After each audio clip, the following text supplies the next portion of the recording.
All right. Good evening. I'm Cindy Darling, the mayor of Walnut Creek, and welcome to the Tuesday, April 15th, 2025 regular meeting of the Walnut Creek City Council. The City Council is conducting this meeting from the City Council chamber. This meeting is being video streamed and can be viewed live or later on the city's website. As some attendees may be participating in their first Walnut Creek City Council meeting, I want to welcome everyone and talk briefly about the public comment process. For each agenda item, there will be an opportunity for public comment on the item. Thus, if you desire to speak on an item on the agenda this evening, please hold your comments until the City Council considers that item. Additionally, we have a section of the public on the agenda titled Public Communications, which is for public comments for items not on the agenda. Any comments during public communication should not relate to an item on the agenda this evening. And consistent with Section 9.5 of the City Council Handbook, 30 minutes will be initially allocated for public communication for items not on the agenda. Additional time for public communications for items not on the agenda will be provided at the end of the open session portion of the meeting, if necessary. If you desire to provide a public comment, please complete a speaker identification card, the little yellow ones, and line up behind the lectern at the appropriate time when I call. Wait your turn, and then when you approach the lectern, state your name and city of residence for the record, and you'll have 2 minutes to address the City Council. Please keep in mind that this is a city business meeting. The City Council has adopted rules of decorum to ensure that meetings are conducted efficiently and effectively, and that all members of the public have a full, fair, and equal opportunity to be heard. The City Council Handbook outlines decorum expected in the council chamber and can be found on our website. All remarks should be addressed to the City Council. Please do not use threatening, profane, or abusive language which disrupts, disturbs, or otherwise impedes the orderly conduct of the council meeting. Again, each speaker will have 2 minutes to make your remarks. Written comments submitted and received up to 2 hours before the meeting have been posted to the city's website for public review and are included in the meeting record, but will not be separately read into the record. And so now, please rise and join me in the Pledge of Allegiance. Pledge allegiance to the flag of the United States of America and to the republic for which it stands, one nation, under God, indivisible, with liberty and justice for all. All right. City Clerk Susie Martinez, will you please call the roll? Councilmember Davini. Here. Councilmember Francois. Here. Councilmember Silva. Here. Mayor Pro Tem Wilk. Here. Mayor Darling. Here. All right. This time, I'd like to invite up President Ernesto Avila from the CCWE and Director Luz Gomez, who represents Ward 2 for East Bay Mud, to provide a short presentation on our water and utility districts. Welcome, Ernie. Thank you, Mayor Darling and members of the City Council. Thank you for the great opportunity you give me to give you an annual update of what's happening in the world of water and Contra Costa Water. Going to the first slide, what many folks may or may not realize is that Contra Costa Water District is its own special district in terms of having its own members of the board representing 5 key regions, or the multiple regions within Contra Costa Water. They're separated into, divided into 5 regions that are noted here. I am currently serving as the president of the board with Antonio Martinez as vice president, and we've got a great board of directors. I think one of the things that most folks don't realize is that we did a little bit of a tally, and we have about, between all of us, about 120 to 130 years of water and water utility experience. So just to let you know, you're in good hands in terms of the kind of policies we're dealing with right now, but most folks may or may not realize that, so I thought I'd share that little tidbit. What most people also may not realize is that we get about 99% of our water from the Bureau of Reclamation. So Bureau of Reclamation, through the Central Valley Project, is the main facility and set of facilities that provide us water in Walnut Creek and throughout our region. If you were to try to figure out what our water supply situation is at any given time, look up what the situation is or how full Lake Shasta is. Lake Shasta provides just about all of our water. So when Lake Shasta is full, that means that the water supply circumstances for Contra Costa Water are in good shape. Now, downstream of that, when we get the water and put it into Contra Costa Water facilities, another great indicator of how we're doing on water is looking at the Los Vaqueros Reservoir. We're currently at 87% full, and we're filling even as we speak during this time frame. One of the things that governs how we fill our reservoirs is the water rights that we have and the conditions by which we have to follow to assure environmental compliance. So many folks, what's that? very well-written condition. Absolutely, yes. That's Mayor Darling. I think you wrote many of them years and years ago. And we're fully compliant, Mayor. So, but those are some of the key parameters that dictates how and when we fill the reservoir. I think what's very interesting for climate change, in terms of the impact that it has for us, one of the key things that's happening in the Delta is, in many cases, when you have a large amount of flows that are happening at a high intensity and not coming in more regular storms, you have a lot of storms that happen all at once versus having storms that happen over a greater period. It forces us to try to get as much water as we can when that flush of water goes through the Delta. And so that also dictates how many pumps we have in the system and how we work our intakes, and that's one of the things that most people may not realize. This is the depiction of the various divisions that we have. If you look at the area in question here, we serve about 520,000 people. Half of the people we provide raw water, and the cities that receive our water have their own treatment plants and distribution pipelines. The other half, like Concord and Walnut Creek, Clayton, receive the water, and we have our own treatment plants. And so we treat the water and deliver the water to the home. So when you draw that water from the faucet, that's coming from CCWD in the Walnut Creek area. The main area I'd like to point out here is one of the things that's very important in terms of having a large amount of flexibility is we have 4 key intakes. That is where we draw water. And we have 4 intakes into our system because the water quality in the Delta will vary throughout the year. So in order to make sure we get the sweetest water, we look at the various water quality parameters within the intakes. We'll take the best water and we will store it into Los Vaqueros and we'll provide it on a daily basis to our customers. The key thing that's really important here to note too is that the large blue line is the Contra Costa Canal system. That delivers 100%, nearly 100% of the water that gets delivered throughout the region. So it's a very critical element I'll talk about here in about another minute. Folks may not realize, but the water system has very complicated. For us, aside from the 4 Delta intakes that I talked about, we have 4 major storage reservoirs throughout the system for reliability. The canal system is about 48 miles long, and we have a shortcut pipeline that crosses right over the Concord Fault. Our treated water system has 3 water treatment plants and almost 62,000 connections that also servicing over almost 900 miles of pipelines, 41 storage tanks, and 31 pump stations. So it isn't just about the drop of water that you take. The infrastructure that's necessary for you to get water is pretty extensive. Many questions that we're getting has been, we learned a lot. There's been a lot of situations, a lot of documentation, a lot of news reports about water supply reliability in light of what's happened in Southern California. Let's rest assured that the one thing that is many people already come to realize, a conflagration of that type simply is not about trying to extinguish, it's to try to contain it when you have that much fire happening.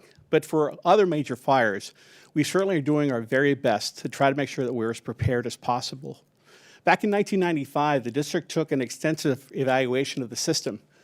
Because the region is very large, we looked at the types of event that would put the maximum pressure on our system. It was not just a wildland fire, that wildland urban interface fire that was an issue. It was fire following earthquake that was actually found to be the most prevalent issue to be concerned about. Why is that? Because aside from the fires that would likely result from such a major event, the mains that would be providing water to extinguish them would be broken in many cases. In Kobe, for example, during their major earthquake, they had over 900 main breaks that happened at that particular moment in time. So we've got to be prepared for that type of work in our system. What we have done at Contra Costa Water since 1995 is we've expended over $130 million to improve reliability in the overall system. That includes, we added a redundancy with our existing treatment plants. We can now provide treated water both east and west of the entire region. We have improved the seismic improvement of one of our key major intakes at the Mallard Slough Pump Station. And we conduct emergency exercises with East Bay Mud and many of our partner agencies to be prepared for these types of situations that may occur. We coordinate very carefully with the fire department as well, and with the refineries. So there's a lot of coordination that happens to try to make sure we're going to be as prepared as possible. The big project that is driving our current planning is the replacement of the canal. And I'm saying that's a long overdue investment. The canal is about an 80-year-old facility. We've had many drownings, unfortunately, in the canal, not because of anything we've done. It's just that we have it near roadways where we have, as you can see in the depiction in the photo, cars actually will run into the canal, and unfortunately, there's loss of life associated with it. The other thing that's happening, if you look at the left picture, is we have, whenever we have major storms, we can have up to 200 to 275 landslides in the canal system. That means we've got to clear that out and get water flowing because water is used every day in the system. The other thing that's happening is because of its age, we have cracks in the canal system that's occurring. The result is that about 10% of our water loss occurs along the Contra Costa Canal due to leaks that have to be repaired on a regular and annual basis. Regulations now in California require us to make sure that we are as efficient about water conservation as possible. So aside from the fact that it's long overdue to try to improve the reliability of our water supply system for not just this generation, but for 100 years, means that we're going to pipe the canal. And so that's going to be important because it'd be a multi-generational improvement, and we're looking at ways of financing that overall. But we're talking about $1.5 billion plus in terms of an investment. We've already got well underway. We've been already replacing the first part of the canal, the first reach. We've done about 5 miles, almost 5 miles of pipeline. This is a depiction of a 10-foot diameter pipeline that's being installed out in the Oakley area that's already well underway and installed. We also have a great and regular pipeline renewal program where we replace about 3 to 4 miles of pipeline every year. And that's important because wherever you've got leaks, you got to take care of those wherever they happen. And so we work very hard to prioritize where those repairs take place. One of the other questions we get, Mayor Darling, is how is it that in drought circumstances we're able to accommodate growth? This is a fantastic graphic that depicts how well Walnut Creek and our communities have done in terms of water conservation. If it weren't for conservation, growth wouldn't be possible within the area. So what you're looking here in the dashed line is the population growth of our specific area. So as you can see, we're up to 520,000 people on the right-hand side. That's population. The blue line represents the amount of water that's actually used in the system. So you can see that even though population has been growing steadily, look at the water consumption. It's actually been going down. And that's because conservation works. Whenever we've asked the community to respond to conserve water, they respond with incredible zeal. And because of that, and when conservation takes place, especially after a drought, in many cases, the conservation sticks. It doesn't grow back after the demand. So this is the reason why we're able to accommodate growth even when droughts happen. When we look at what our future water supply needs, we work very closely with the cities like Walnut Creek. Whenever they do a general plan update, we work with them very carefully to make sure that we anticipate what kind of growth you're likely to have. In the case, for example, of Concord, the Naval Weapons Station will represent 12 to 15,000 new housing units. We've already anticipated that demand in our overall planning, and that's why we work so closely with the cities. We also use the urban water management plan process to make sure that we're ready for the next drought that could happen. Recycled water is an integral part of our future supply. Right now, about 10% of the water we provide that's provided in our region is from recycled water. We coordinate very carefully with Central Sand, and especially to work with them in terms of recycled water. We anticipate where they're going to be providing recycled water so we don't double count. So we anticipate that ultimately in the next 15 to 20 years, 15% of the water provided in our region will be recycled water. In the case of the Naval Weapons Station here, 30 to 40% of the water will be recycled. When you look at how we spend our dollar for rates, this is a depiction of where your dollar goes. On average, we spend about $3 a day that the customer pays for an average customer, and this is where the money goes. It goes to purchase water. It goes to the O&M. It goes to the administration associated with billing. It's also there to help for water conservation specialists that provide free water conservation investigations and review with our customers. So there are many key elements associated with where those $3 goes, but this is a great depiction of how that all comes together. There are many rebates. When I talk about water conservation being an integral part of our process, Contra Costa Water has many key great conservation rebates that are available for residential and commercial customers. They're noted on our website. We have many programs that allow you to monitor your water use over the year.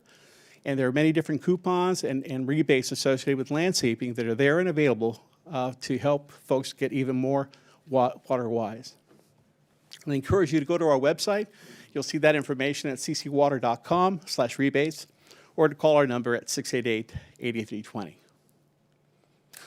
And I know that you have a big agenda, and so I'm going to pass on this great baton to our great East Bay Mud representative whenever you're ready.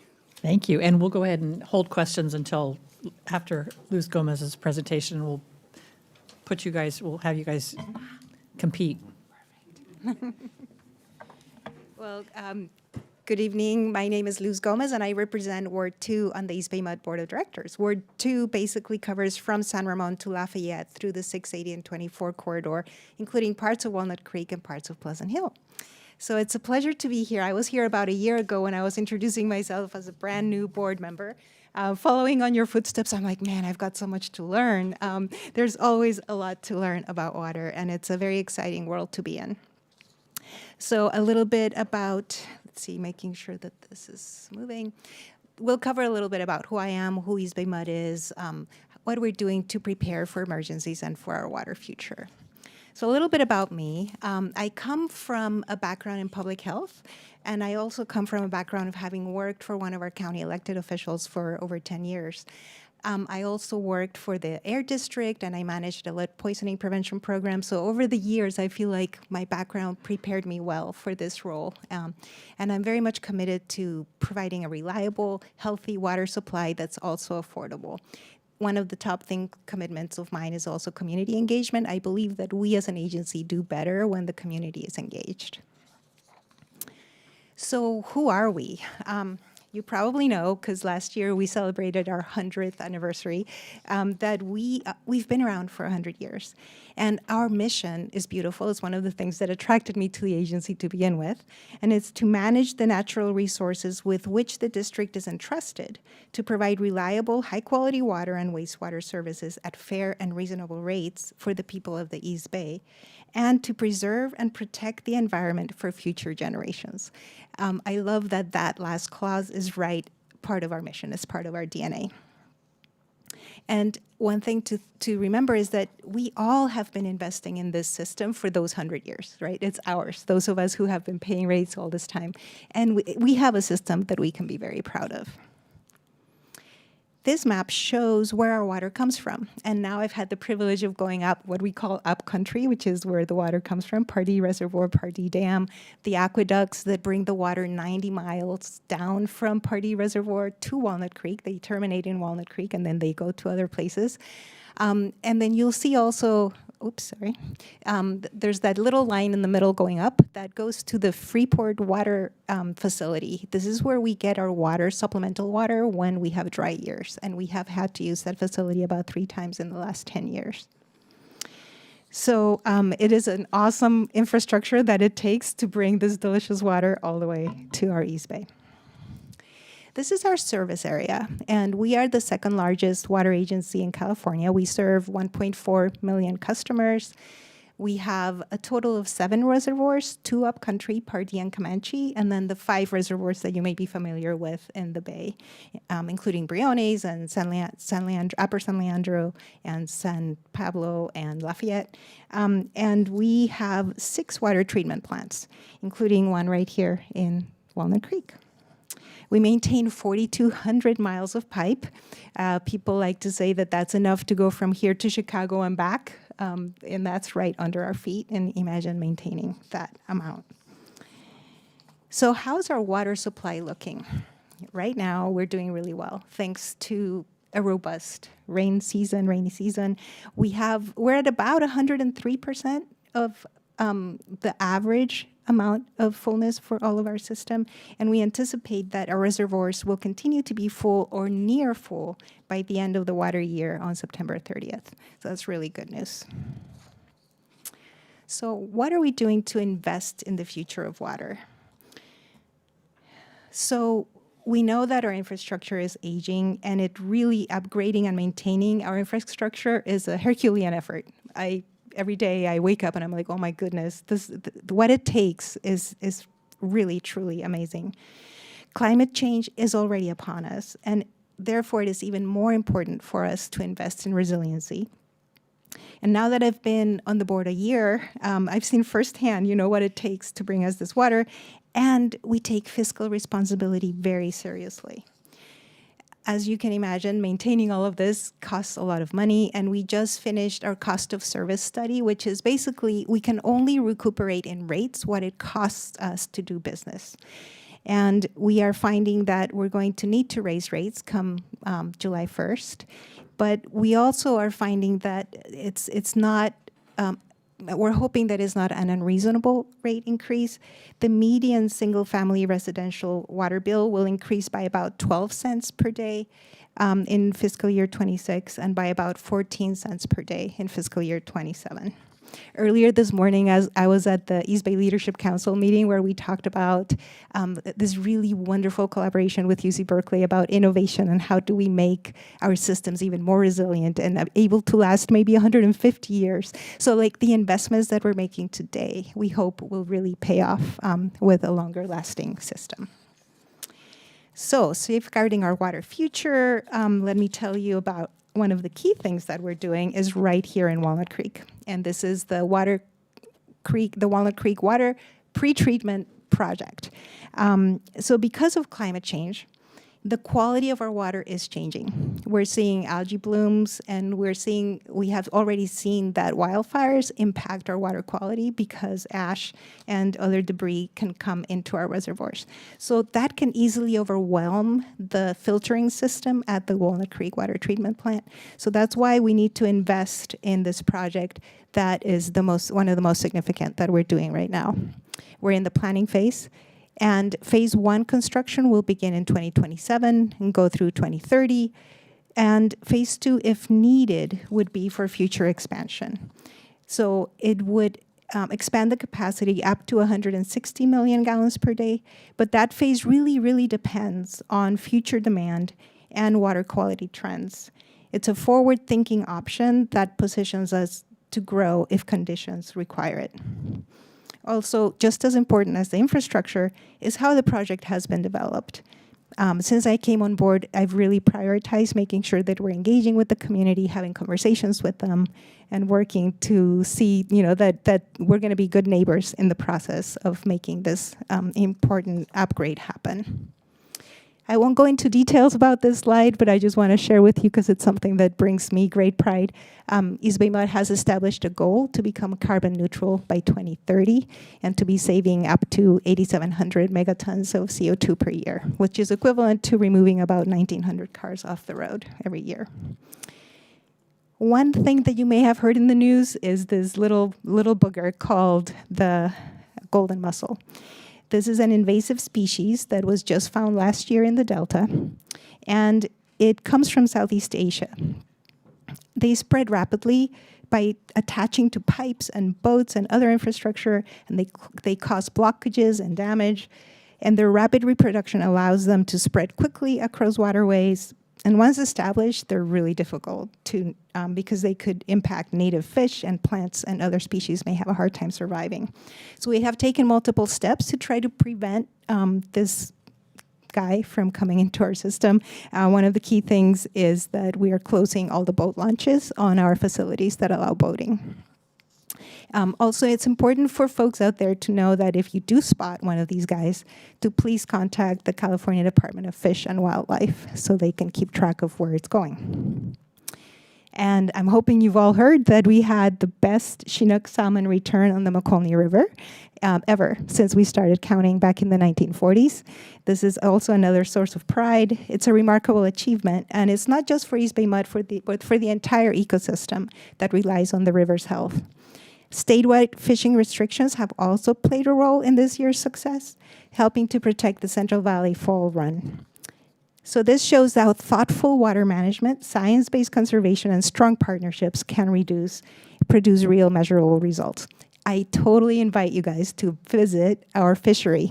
If you haven't already, it's close to Lodi, and it's amazing. If you go between October and December, that's when you're most likely to see grown salmon just jumping in and going through the ladders. It's pretty remarkable. Let's see. So I'm sure one of the things that we are hearing a lot, and I'm sure Ernesto is also hearing a lot about, is emergency preparedness and the need to be ready for wildfire risk. So one of East Bay Mud's top priorities is making sure that our water system is resilient and able to handle wildfires and to be strong even during emergencies. So we've made major investments in backup power to keep our facilities running during PG&E shutoffs. That includes permanent generators and a fleet of portable units that can be deployed as needed. We also actively manage over 60,000 acres of watershed land through grazing, fuel breaks, and prescribed burns to reduce wildfire risk. On red flag days, we pre-fill our reservoirs to make sure that water is available for firefighting, both from the ground and from the air. And we work closely with CAL FIRE, local fire districts, and the Hills Emergency Forum to stay coordinated. That includes hosting annual fire forums and standardizing hydrant fittings for mutual aid. With over 31,000 hydrants in our system, we test and maintain them regularly to ensure that pressure and flow are reliable when crews need them most. And finally, East Bay Mud is part of California's Mutual Assistance Network. So when other regions like Paradise or LA face water system emergencies, we're ready to provide assistance. We've done a lot around strengthening our system for earthquakes, especially since the Loma Prieta earthquake. Following that event, East Bay Mud launched a comprehensive seismic improvement program to harden our system. We've spent over $50 million so far to harden that system. And one of our most significant efforts was the reinforcement of the Claremont Tunnel, a vital pipeline that carries water across the Hayward Fault. We've also upgraded fault crossings, installed emergency bypass systems, and improved our distribution grid to ensure water can be redirected around damaged areas. At East Bay Mud, we have emergency response teams trained and ready, and we coordinate closely with local, regional, and state agencies to ensure a swift and efficient recovery after a disaster. We've learned from the past, and we're continuously refining our approach to keep East Bay's water system resilient. So how can the community prepare? I think it's really important that folks sign up for our emergency alerts. People can go to eastbaymud.com/subscriptions. I encourage folks to also sign up for the Contra Costa warning system alerts, where you see on the screen, and also the City of Walnut Creek has your own alerts. So that's a good thing to sign up. Please, please, please store water. Folks always underestimate how much water you're supposed to be storing, so please remember to store at least 2 gallons per person per day for 7 days. And then, of course, prepare a kit and have a family plan. And with that, I am happy to take any questions. Thank you very much, and I don't think we have enough water in our garage. Questions for President Avila and Ms. Gomez? We'll start with Councilmember Francois. Thanks, Mayor. I'll try to get some questions in before you lead the conversation on this as the water expert on the council. So just to confirm then, for whoever wants to take it, that both your districts are relying on all surface water, no groundwater.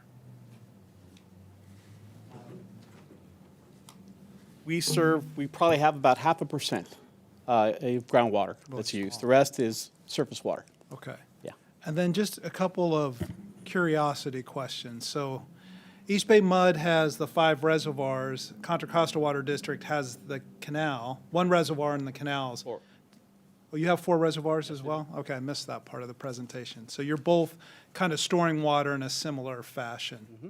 And you've got more surface delivery and you've got more underground delivery with pipelines? So we have the aqueduct that is a closed system that brings the water 90 miles from our source. And then underground, we have 4,200 miles of pipe, just because we're a much larger agency, but yeah. Mm-hmm.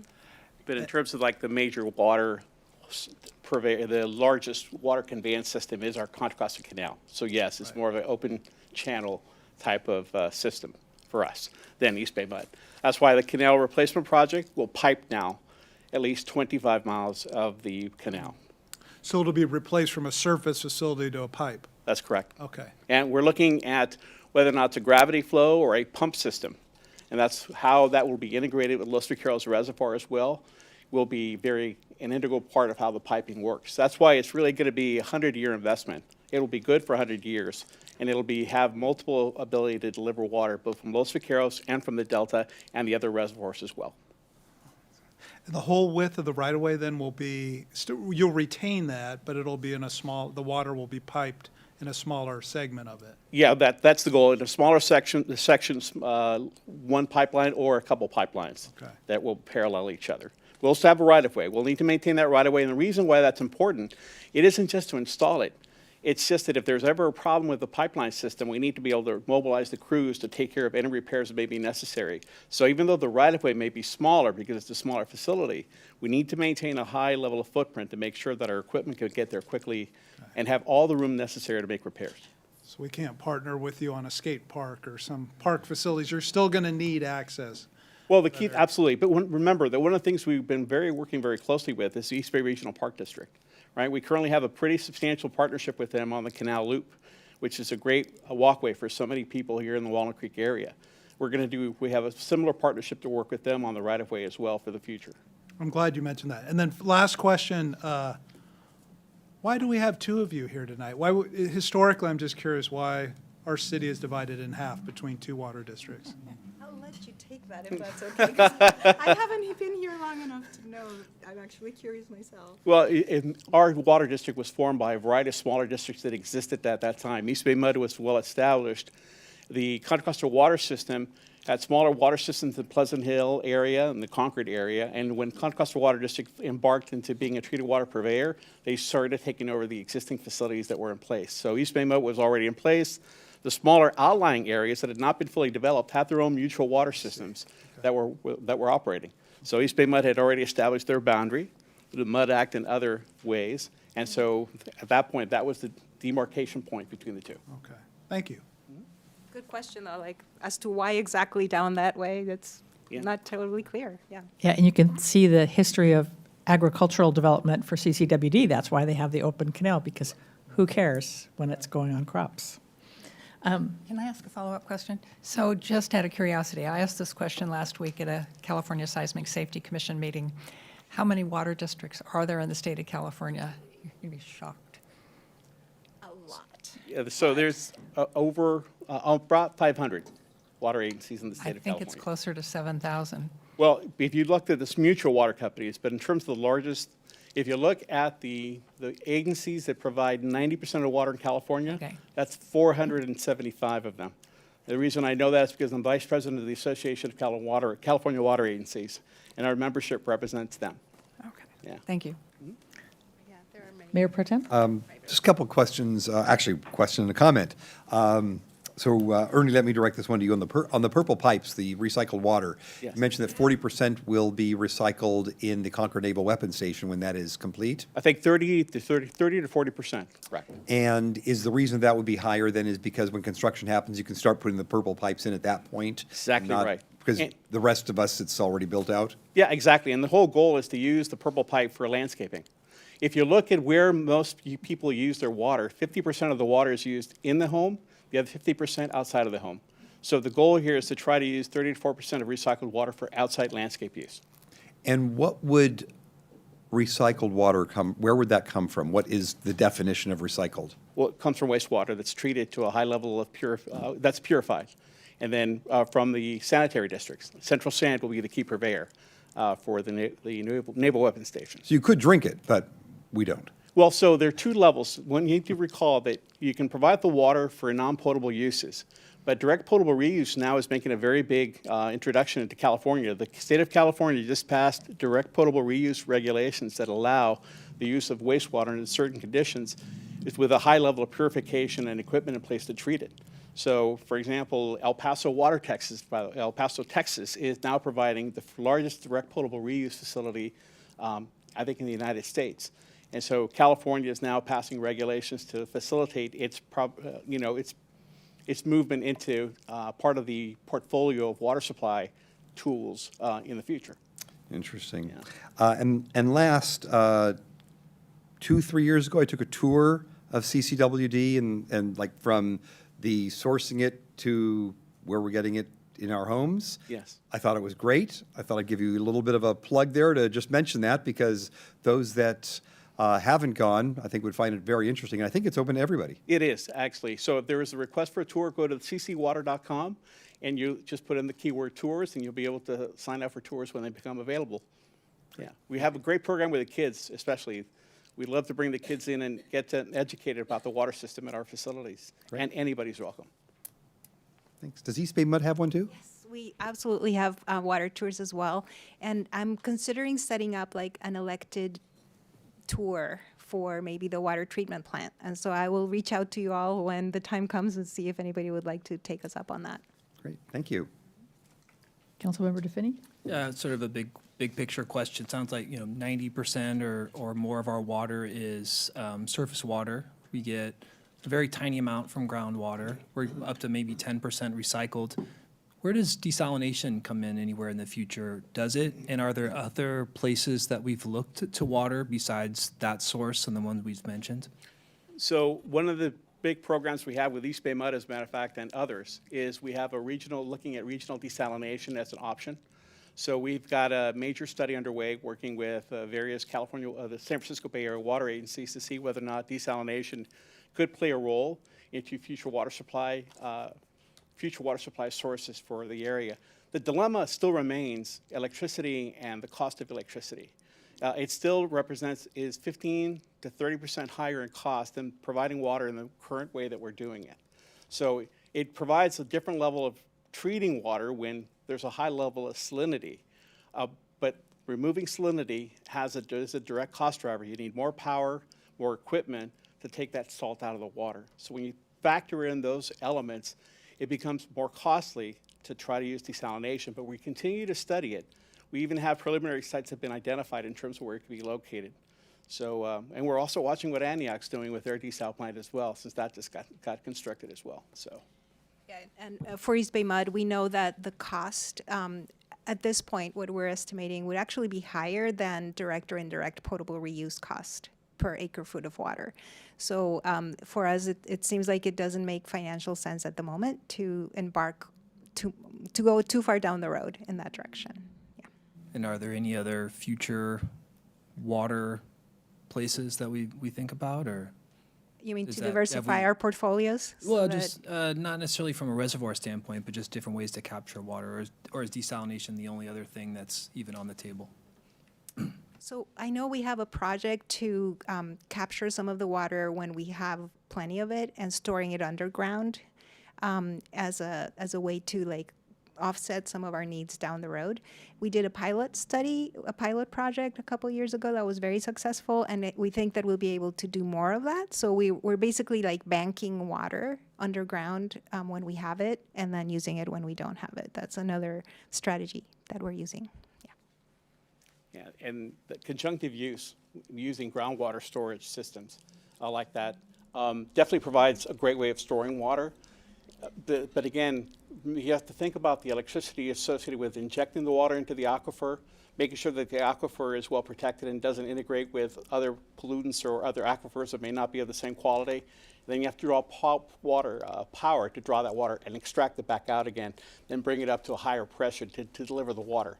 So this is where the costs start coming into play. That's why whenever we do capital project planning, we have to look at the cost-benefit analysis. At what point is it more beneficial to look at a long-term investment like desal, conjunctive use for groundwater systems, before looking at what we currently already have, surface water systems, treatment plants, the existing reservoirs, or modifications to existing facilities. So that's how it comes into play.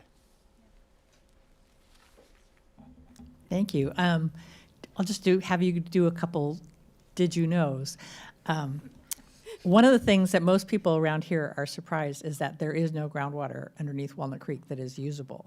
And that's, Yeah, actually, at our last board meeting, we had a map that depicted where there are wells in our region, and I was surprised by how many wells are actually exist. But I was told that very little water, if any, comes out anymore. And maybe there was a time when it did. But so the wells exist, and we are mandated to regulate them and check on them, but very little water comes out of them. And the other thing that I think both districts did a few years back, it used to be the systems operated completely separate from each other, even though the pipes crossed.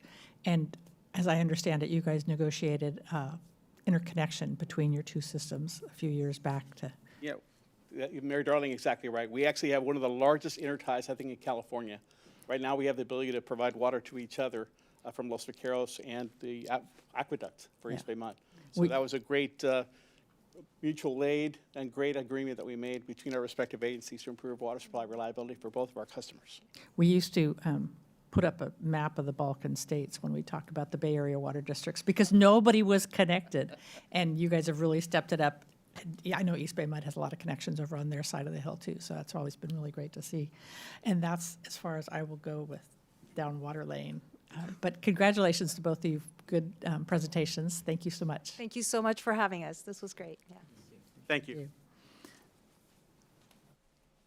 All right, next on the agenda is the consent calendar. Does any council member wish to pull any item for discussion? Any staff need to pull an item?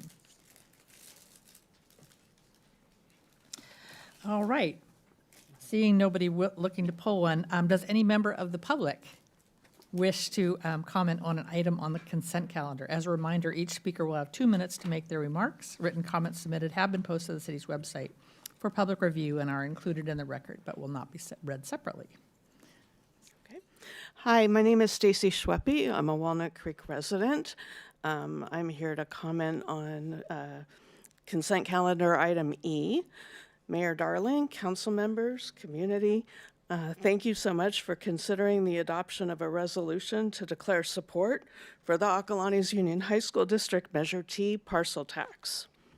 Walnut Creek is home to 2 of the 5 campuses that are encompassed by the AUHSD district.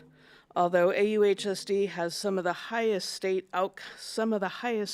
outcomes in the state, the district struggles with the lowest state allocation of all high school districts. Measure T would continue to advance academic programs, including math, science, engineering, and the arts, preparing students for both college and in-demand careers.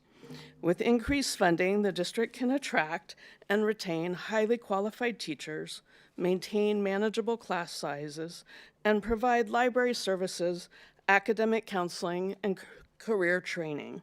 Top-rated schools preserve the attractiveness of living in Walnut Creek. Thank you for being supportive of our schools. Thank you very much. With that, do we have a motion on the consent calendar? I'll move to approve consent calendar items 2A through 2I. Second. Roll call, please. Mayor Pro Tem Wilk. Aye. Councilmember Silva. Aye. Councilmember Divini. Aye. Councilmember Francois. Aye. Mayor Darling. Aye. Motion carries. All right, thank you very much.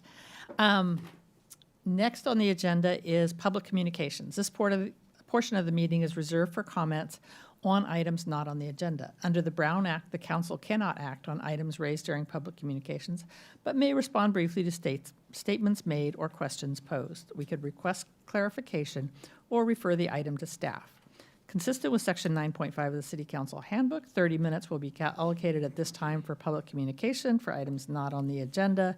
Additional time will be provided at the end of the meeting if necessary. So this is the time for public comment. Please step forward to the podium and complete a speaker card if you care to address us. Once at the podium, introduce yourself and city of residence for the record. Consistent with city policies related to public comments, each speaker will have 2 minutes to make your remarks. Written communications have been posted to the city's website for public review and are included in the meeting record, but will not be separately read into the record. At this time, I note it is 6:45, and so we will go no later than 7:15, and any comments will be at the end of the meeting. So, anybody here for public comment? This is the time to come forward if you want to speak publicly. Anyone? Anyone? This is so easy. Okay.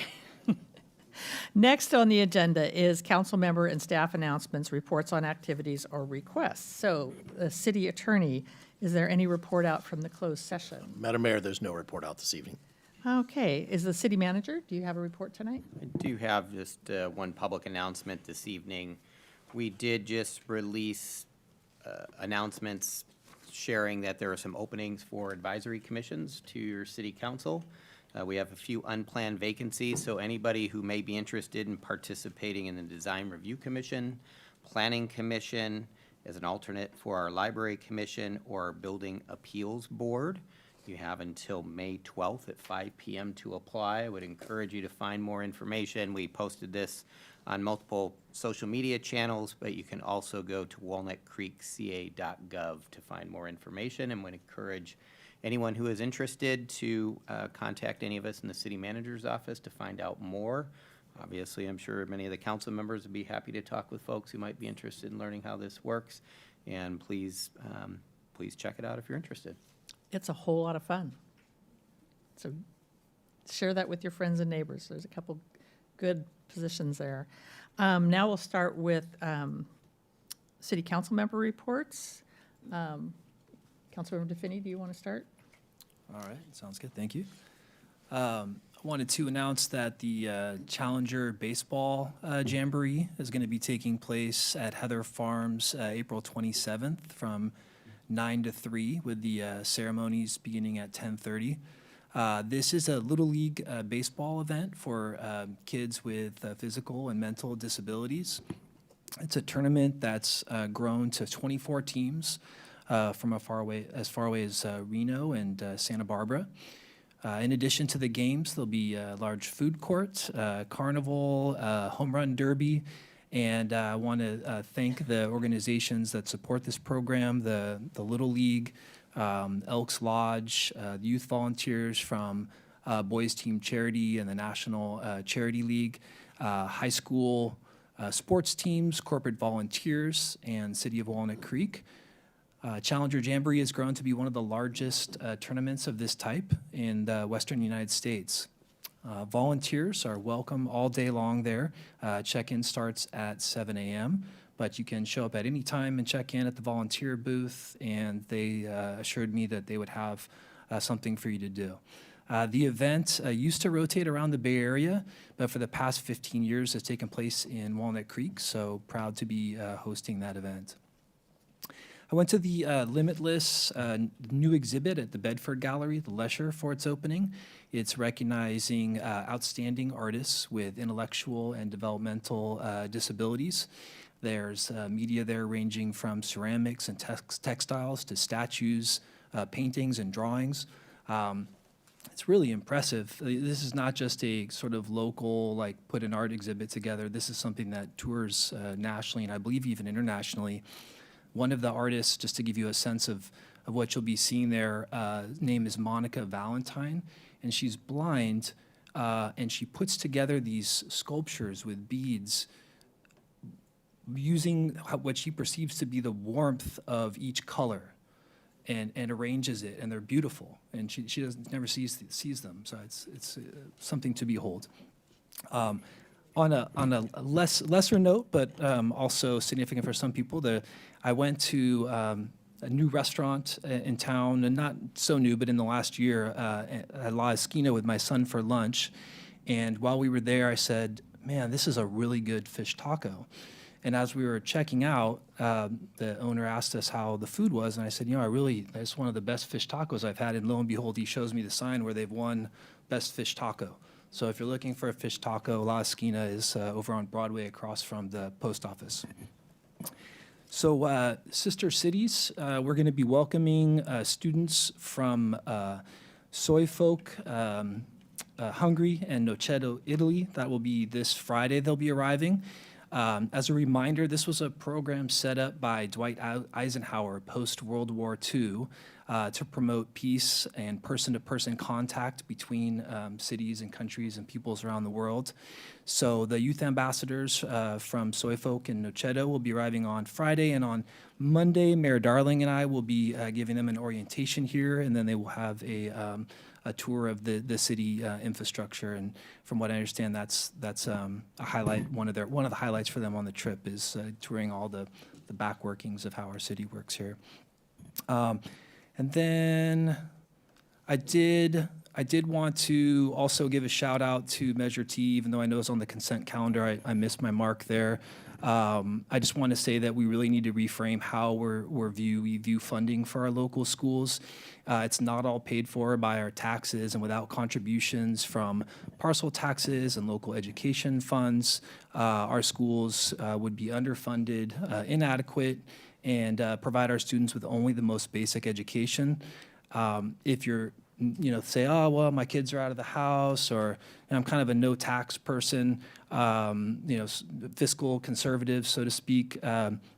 What I would argue is that the $130 parcel tax will, do more for your property value than the cost of the $130. When you think about why people move to the area, why people want to live where they want to live, strong schools is a big part of that. So even if you don't have kids at home or you don't like taxes, still might be something worth considering.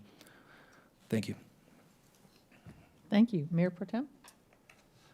Thank you.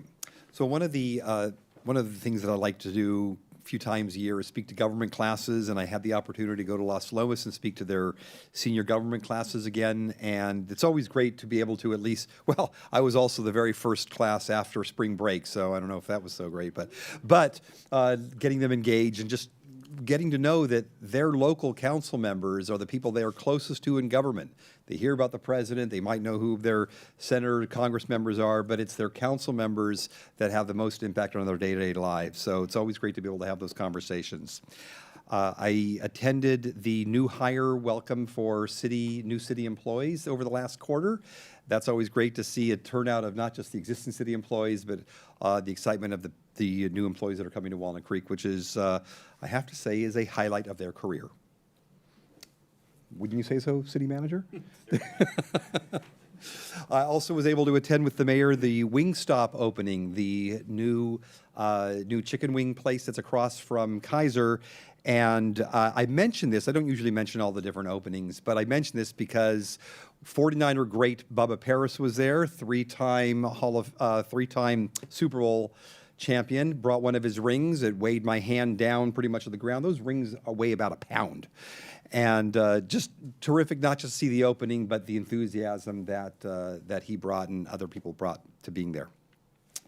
As the liaison to the DRAA, a couple of points of note. DRA is excited about the new partnership with San Francisco Jazz and will incorporate SF Jazz into the headliner series of the Lesher Center next year. It represents an exciting opportunity for DRAA and the Lesher Center, and also aligns with the strategic vision to evolve the Lesher Center for the Arts from a rental focus to a nationally recognized mid-sized presenter of great art and artists. In addition, big plans are underway for the On-Broadway Gala on October 4th. I think most of us go to that. Celebrating the 35th anniversary season, sponsorship and tickets are available on the DRAA website, draa.org on Broadway Gala. And the gala will launch a spectacular 35th anniversary year filled with unforgettable performances, exhibitions, special events, and surprises throughout the year. And on a fun note, Kiana Fanene, who performed in College Notes in 2024, just last year, and at the East Bay Women's Conference, is among the final 24 contestants for American Idol. So you can vote for Kiana, go to American Idol, and vote for her. She is, I think, from San Leandro, but obviously her heart is performing in Walnut Creek. And lastly, along with Councilmember DeVinny, I was at Bedford Gallery Limitless.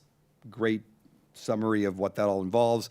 I do want to mention that it's open through June 22nd, and of course, as people know that go to the Lesher Center, your tickets can get you in for free on any of the performance nights to go into the Bedford Gallery. That's my report. Thank you. Councilmember Silva? Evidently, I'm invisible, not just limitless. I was there too. Oh. You And Councilmember Silver was there as well. In fact, you said hello to me. But I'm glad you mentioned that the gallery exhibit is running through June 22nd, so there are many opportunities to see it. I also would like to mention at Center Rep's new production of The Roommate is fabulous. It is so funny, so entertaining. It is about two women in Iowa in the middle of America, they're middle-aged, and they end up as roommates. And it goes to show you what two people, how they can come together even though they're polar opposites, and just learn and adapt from each other. So it's a great production, and it is playing through April 20th, so you don't have as much time to see it. So get your tickets now. On a more serious note, the Assembly will be hearing AB 650 next week in the Housing Committee. This is the Regional Housing Needs Allocation Bill. I hope we're sending a letter of support because it would tremendously improve the process of securing our housing elements over the course of time. It would give us more time, each city more time, as well as greater clarity and consistency. One of the challenges we faced in this last cycle to get our housing element approved was that they kept changing. They requested information in the first round, then they changed the standards. They moved the goalpost. And by the third round, they didn't just move the goalpost, they changed the game. We were playing football, and suddenly we were playing basketball. And so it changed. We want them to be consistent. So I hope we can send that letter. The letters are due by the 17th, which is only 2 days from now. Check, mark. Good. The Recycle Smart will be getting a presentation at its next meeting of the board on April 24th for the two proposers for collection services for our upcoming franchise agreement. So you might think that the garbage truck moves down the street and picks up the 3 different cans, and that's basically what they do. Every one of those cans is, the contents are processed differently and by different processing firms, and they go to different places. So it is a very complicated franchise agreement, and we're looking at a new franchise agreement that will last anywhere from 10 to 20 years, depending on which services the person is, the provider is providing. The Association of Bay Area Governments, I'm one of 2 city representatives on the executive board for ABAG from Contra Costa County, and we are having an executive board meeting this week to get ready for the annual General Assembly of ABAG, which is Friday, June 20th, and we have a representative that will be there voting for us. The big issue on the agenda in June is the annual budget. ABAG runs a number of programs that are self-funding through grant monies that come from the federal government and the state, the Estuary Project, Bay Ren. But what isn't self-funding are really the services related to helping us with housing elements and density. And as it turns out, dues don't adequately cover those services either. And so there probably will be a proposal for dues increase. And one of the challenges at ABAG is because of the way it's reorganized and structured, it has a closed pension system. So no one is paying into it, but we have the same kind of liabilities at ABAG that we do in the city for our employees. So that is on the docket for this week, and more to follow on that. Thank you very much. Thank you, Councilmember Francois. Thank you, Mayor. I missed the last meeting on April 1st due to a work conflict, so I'm going back a little bit here, but on March 19th, I had 3 events, actually. It was a very efficient city day for me. I attended in the morning the Economic Development Working Group meeting hosted by the Chamber out at the COPA facility at the Shadeland Sports Mall. And highlights included an industry update from various different realtors with focuses in office, retail, medical. And it's interesting that our retail, as you're probably not surprised, has very healthy, low vacancy rates, under 6%, which is considered normal and a good range. On the office standpoint, it really depends on where you are kind of in the downtown area. If you're closer to downtown, even like think Grower Square, and in a block or 2 from Locust or Main Street, where there are restaurants and things to walk out and do at lunch, their vacancy rates are markedly lower than the office vacancy rates in and around the 2 BART stations, and certainly lower than they are out in the Shadelands. So kind of interesting dynamic that kind of when we're thinking about the future of office in the city, kind of that the amenities and services near those office parks, which weren't necessarily built into the office parks when they were constructed, are kind of an important feature for bringing people back to the office and kind of wanting to be in these co-working environments again. We also talked about the effort on health tech and sports tech with the following up on the chambers hosting a successful founders and funders venture capital event in late January out in Shadelands, and building on the success of that to host further events in the future. Following that, apparently I was invisible at the housing meeting because you didn't mention that. Did you mention it last time? Yes. Okay, then I can skip that one.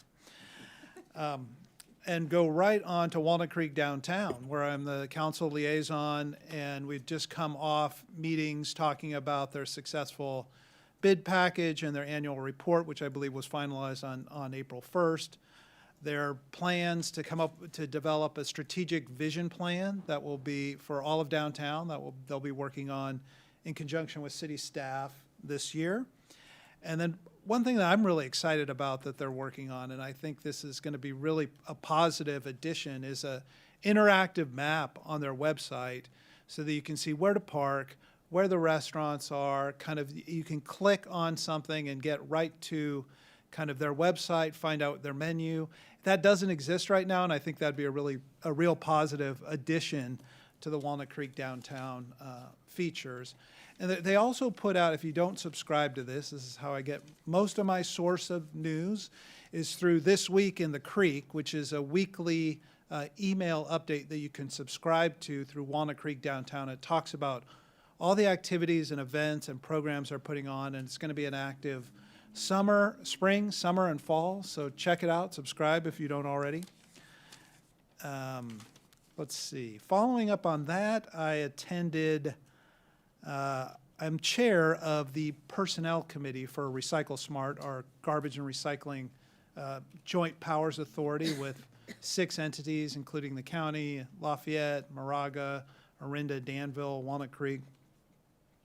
And we had an annual salary review. We made our recommendations to the Finance Committee, and that'll be incorporated, assuming they agree with us, into the budget that will come to the Recycle Smart Board in June.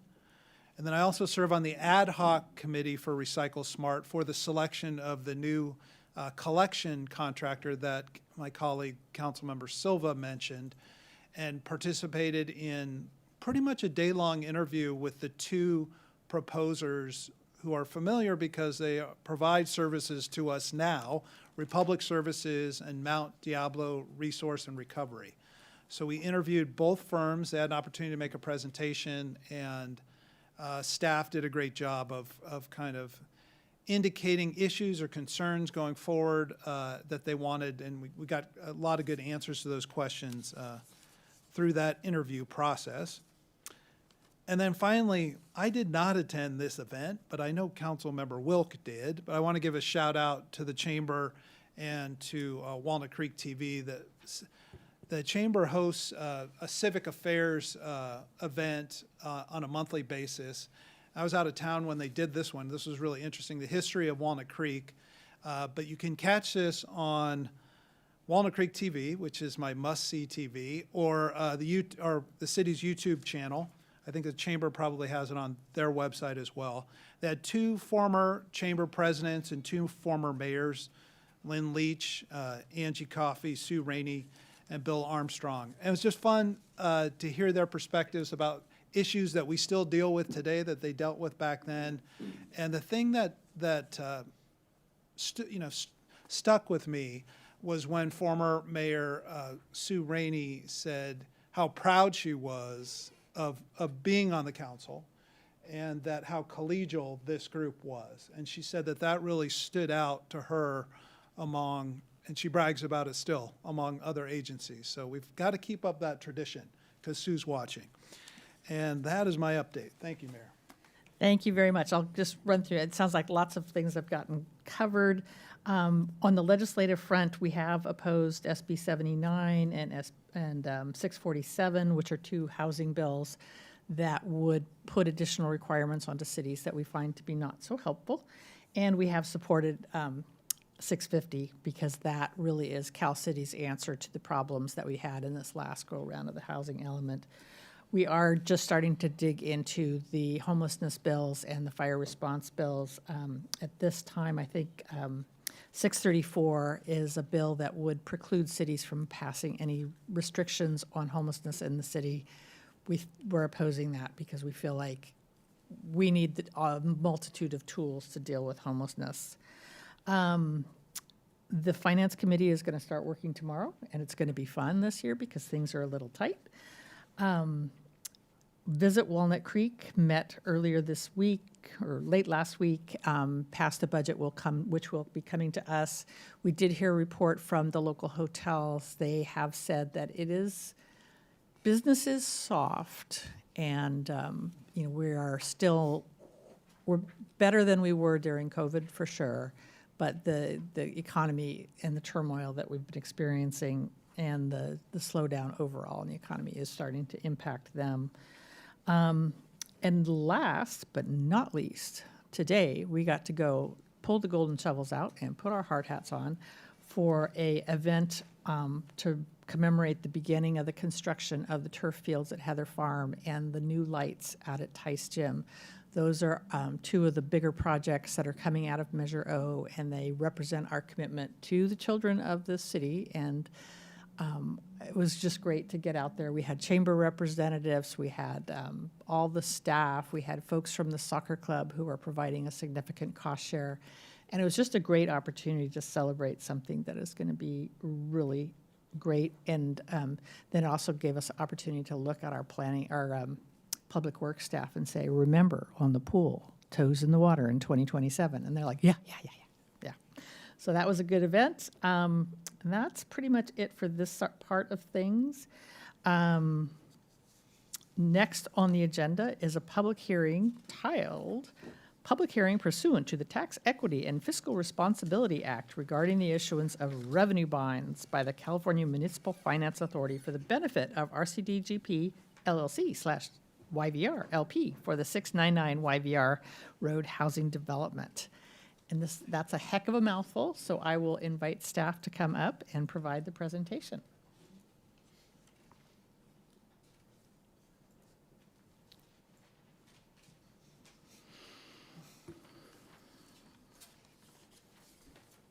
Good evening, Honorable Mayor Darling, Mayor Pro Tem Wilk, and fellow City Council members. My name is Jennifer Llamas, and I'm a housing analyst here in the Community Development Department. Tonight's first public hearing is being conducted pursuant to the Tax Equity and Fiscal Responsibility Act, also known as TEFRA. The hearing is regarding the issuance of revenue bonds by the California Municipal Finance Authority for the 699 Ignacio Valley Road Affordable Housing Development Project, also now being called Civic Crossing. Here tonight to discuss the bonds in detail is Jared Suzuki, who is a financial advisor with the California Municipal Finance Authority. Also here is Norma Guzman, who is the project manager for Civic Crossing, and she's here to answer any questions related specifically to the Civic Crossing project if any questions arise. So without further ado, Jared will now give an overview of the bonds. Thanks, Jared.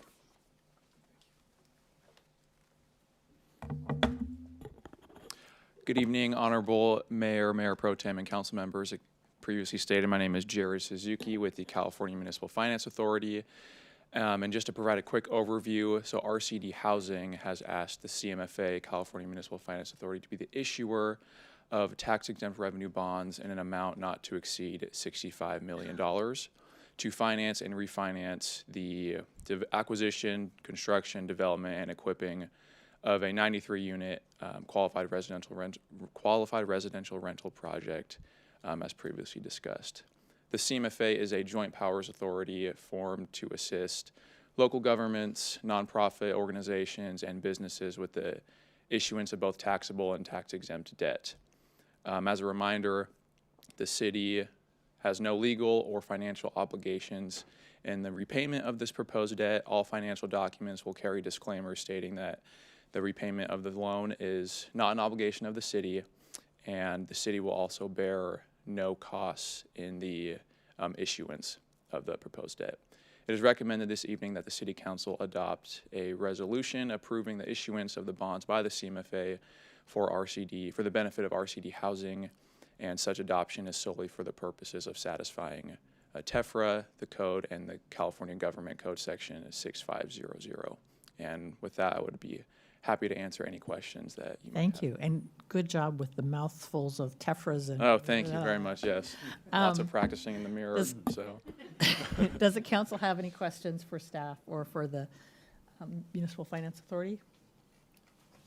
Actually, just one question, just for staff as an update.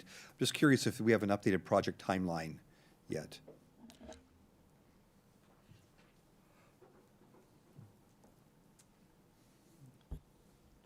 The financial closing is set to be scheduled on May 15th, 2025, so very soon, exactly 1 month actually, with construction to be started shortly after. That's great. That's great. That's a great update. That is a great update. I'll take that update every day of the week. Thank you. Any other questions? All right. Thank you very much. Now I will open the public hearing for public comments. Written comments submitted have been posted to the city's website for public review and are including in the record, but will not be separately read into the record. Is there anyone here who wishes to comment on this item? Seeing nothing, we will go ahead and close the public hearing and turn it over for council deliberation and a motion. It's always a pleasure to be able to do these because it brings so much benefit to the community. TEFRA financing has been used by John Muir Hospital in the past, so it's great, and I am happy to move to adopt the resolution approving the issuance of the bonds by the California Municipal Finance Authority for the benefit of YVR LP, which is now called The Crossings, to provide financing for that project. Second. Roll call, please. Councilmember Silva, Aye. Councilmember Francois, Aye. Councilmember Divini, Aye. Mayor Pro Tem Welk, Aye. Mayor Darling. Aye. All right, we've been going strong for an hour and a half, so we'll take a short break and be back at 7:20. Hour and 15, okay? Yeah.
All right, and we are trying to warm it up in here a little bit because usually Cindy and I are the cold ones. Now everybody up here is cold, so we're frozen. So next on the agenda is a public hearing titled Waive Reading and Introduce an Ordinance Making Zoning Amendments to Update Provisions for Off-Street Parking and Transportation Demand Management. And I'll have the staff come up and do the presentation. We have received an updated attachment 1, which is the draft proposed ordinance, and copies are available in the back of the room, and a copy has been posted online. So go ahead. Okay. Good evening, council members. My name is Henry Rude, Transportation Planner for Public Works. Tonight, I'm going to be presenting an update to the zoning ordinance, which will amend multifamily residential parking minimum requirements in accordance with the policy option directed to staff on the April 1st meeting by City Council. So just a quick run over, a bit of background. The right-sizing parking study collected data on multifamily residential sites throughout the city, looking at how much of their parking was actually getting used. The study was expanded after initial presentation to council last year. And using this expanded data, we were able to prepare 4 policy options. On April 1st, these 4 options were presented to City Council, and staff was directed to proceed with option C, flexible demand. So we've prepared a proposed ordinance which sets the minimum parking requirements in accordance with that option, which is 0.5 spaces, 1/2 space for studios, 1 space for 1 bedroom, and 1.25 spaces for units with 2 or more bedrooms. We collected this data using several sites around the city. We exempted those that were within a 1/2 mile of major transit within BART, because per state law, these are exempt most of the time under most circumstances from parking minimums being enforceable. So we wanted to ensure that our data was sourced from study sites that would be affected by these policy changes. We used a figure called a required parking to demand ratio. This let us set hypothetical new minimums and compare that to the existing demand that we observed. This also allowed us to incorporate unit vacancies. So for example, if a building had 100 units, but only 80 of them were occupied at the time of data collection, we could calculate it as if it only had 80 units, period. This does have some limitations. It assumes that developers build the exact minimum amount of parking that is required, and it does not account for any potential changes to parking management strategies, like how parking is assigned to tenants, especially in rental units. Looking at our existing requirements, we would require across our study sites 1,150 parking spaces to be built if they came in today, whereas only 765 of them were occupied. So that 1,150 divided by the 765 gives us a ratio of 150%. This is in comparison to 100%, which would assign 1 space to 1 car with the demand we observed. So that 50% is essentially excess parking based on the demand that we've observed. So under our existing requirements, every single study site would have excess parking. This is just a spectrum of the policy options that were presented on April 1st. On the far left, this was not a presented option, but just for reference, 0 parking minimums as is true in the 1/2 mile transit proximate area. The next option was North Downtown Specific Plan, implementing those minimums citywide, followed by balance and flexible demand, which were sort of in the middle. And then option D was trying to set it to as close to the demand we observed as possible. And all of them would represent lower parking minimums than our existing requirements. So after receiving direction from City Council to proceed with flexible demand, option C, this sets parking minimums close to, but still slightly less than the exact demand we observed across all of the study sites. This allows greater flexibility than setting them at exactly that observed demand. It does slightly exceed the parking management strategy of 1 parking space assigned per unit that we observed at most of these study sites. And just in terms of efficacy, looking at that required parking to demand ratio, you can see that roughly half of the study sites would have somewhat lower required parking than the demand we observed, but it's not as significant as in some of the other policy options, the lowest being 77% for Camelback South, but most being closer to 85%. And then roughly the other half would have excess parking, with San Marco being exactly 100%. So as far as process, staff's recommended action is to waive first reading and introduce the proposed ordinance to adjust the minimum parking requirements for the multiple family residential zone. Alternatively, I do have the data and slides and other policy options available from the April 1st hearing if you'd like to adjust and then adopt as amended. And currently, we have a second reading scheduled for May 6th. So with that, I will open it up to council if you have any questions for staff. Thank you. Questions for staff on this one? I know you were not here when we gave him direction. No, great presentation. I did go back. I didn't watch the hearing, but I read the staff report and obviously the refresh. I understand the balance that was made here. I guess one question, I understand that the flexible demand or flexible, whatever we're calling it, option C, is slightly less than the demand. It's also less than the density bonus law would require, right? So it's still providing an incentive versus going with the parking standards under that state law? I cannot speak to the density bonus requirements. I would have to look into that and get back to you for comparison. I'm not sure. I can. It is, because I Great. think it's one space per one bedroom, and then 1.5 spaces for 2 and 3 bedrooms. So we're, Then it would be lower, yes. okay. Great. I didn't have any other questions. Thank you. All right, thank you. Anybody else have questions? All right.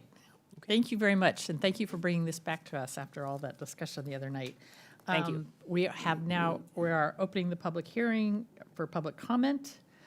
Written comments, we did get a couple written comments. They have been posted on the city's website for public review and are included in the meeting record, but will not be read separately into the record. If there's anyone here that wants to provide public comment, seeing nobody, I will close public comment and bring it back here to council for consideration. Unless anyone has any comments, I would move to waive the reading and introduce an ordinance making zoning amendments to update the provisions for off-street parking and transportation demand management. I would second that, and I wanted to make a comment, which is, I'm really enthused by this because land is really valuable and expensive, and when it is being utilized for parking that's not being utilized, it's not actually supportive of the community. But what I think is exciting also is that even existing properties have the opportunity to redevelop some surface parking areas and get additional units, which is what West Cliff Trail did a number of years ago. And I think we need to, I was talking to the community development director this afternoon, and I said, I had this brilliant idea. It turns out she did it in Redmond, Washington. Yay, Erica. But we could be encouraging the owners of multifamily properties that are older, particularly those downtown that have a lot of surface parking, to capture some of that space and redevelop it, which would get us more units a piece at a time without, having to invade additional infrastructure that is not necessary. So thank you very much. Madam Mayor, if I may, I just wanted to make sure that we understood the motion. That was including the amended ordinance that's on the dais with the changes. Yes, it Yes. was. Great, thank you. All right, with that clarification, roll call, please. Councilmember Francois. Aye. Councilmember Silva. Aye. Councilmember DeVinny. Aye. Mayor Pro Tem Wilk. Aye. Mayor Darling. Aye. All right, so next on the agenda is a consideration titled Builder's Remedy Process Briefing. And I invite the staff to come forward and provide a presentation.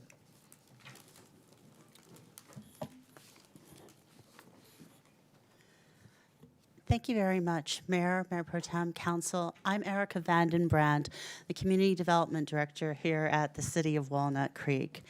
And I will quickly go over an overview of this presentation. So first and foremost, you're going to hear this several times tonight. This presentation is about the Builder's Remedy Law and the process. It is not about a specific project here in Walnut Creek.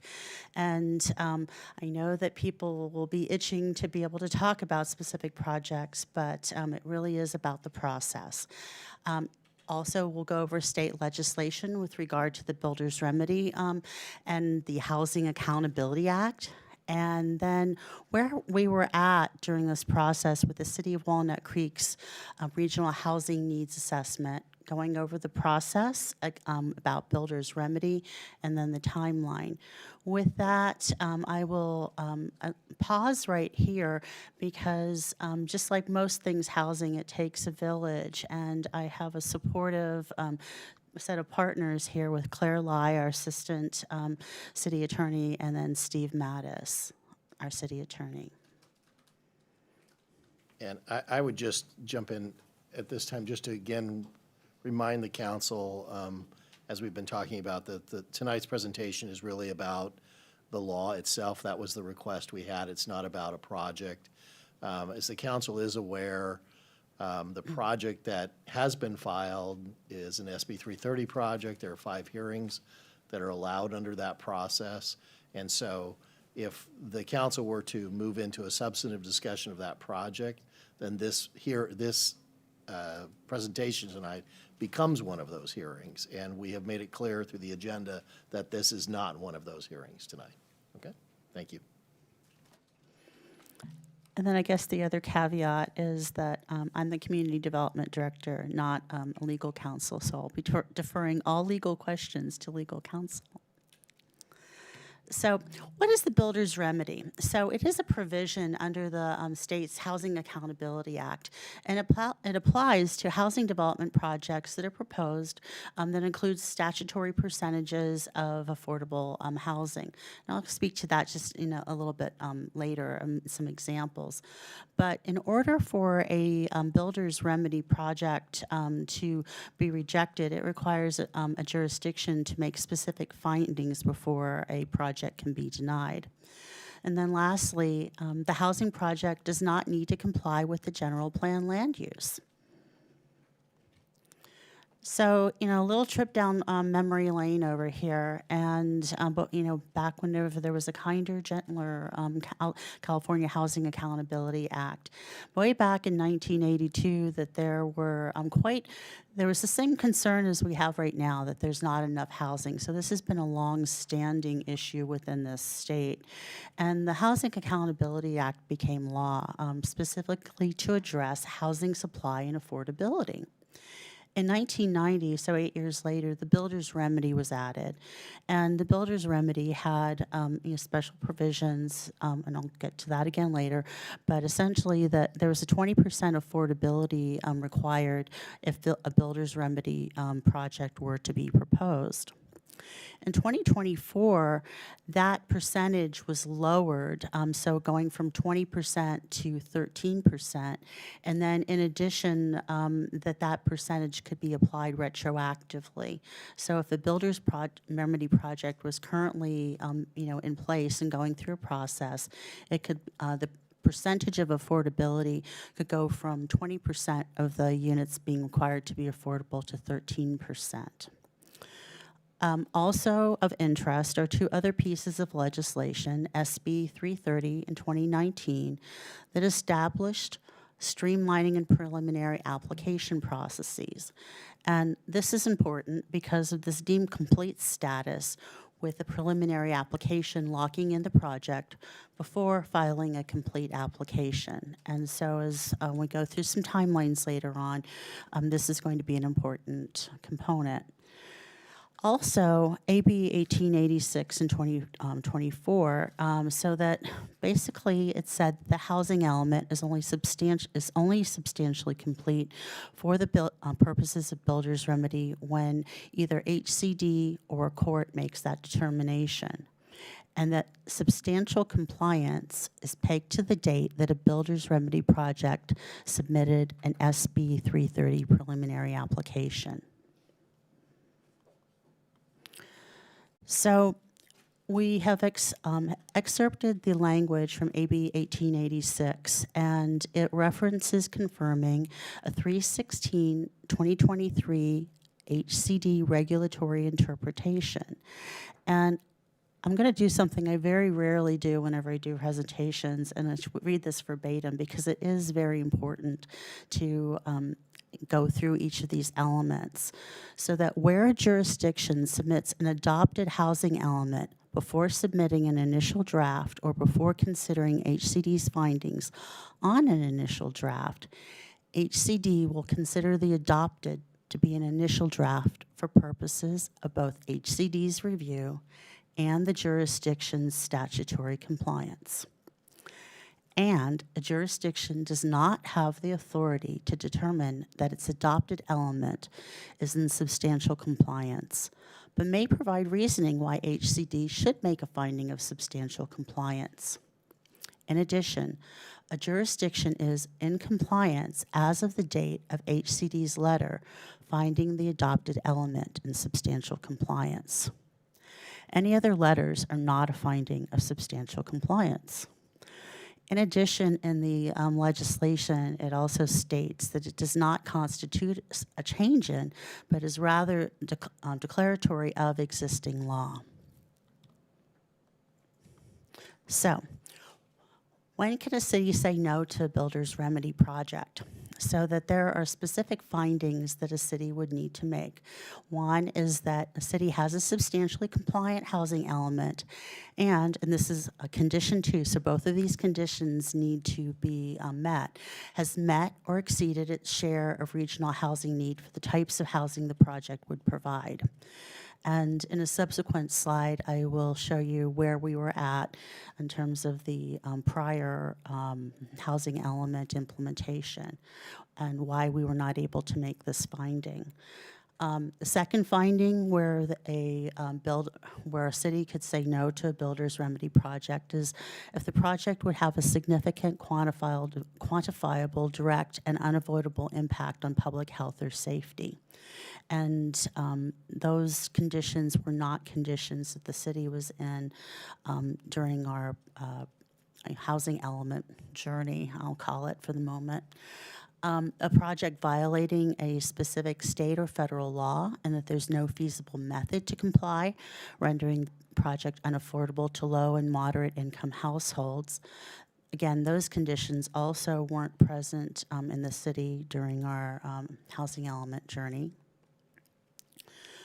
The project site is zoned for agricultural or resource preservation or lacks water or wastewater service. I think that from our earlier presentation, we know that water certainly was not an issue, nor were any of these other things. Then, fifth finding that a city can make is when the preliminary application was submitted, that a project is inconsistent with the city's zoning and the land use designation of its general plan, and the city has adopted a revised housing element in substantial compliance with state law. And so going back to the earlier slide talking about what substantial compliance means, the state has, and the state HCD have been very consistent in recent times, just underscoring that. And then lastly, if the city did not have a substantially compliant housing element when the project preliminary application was filed, the city may deny the project if its proposed density does not meet specific thresholds in state law, which were established in 2024. And that also is not part of our journey.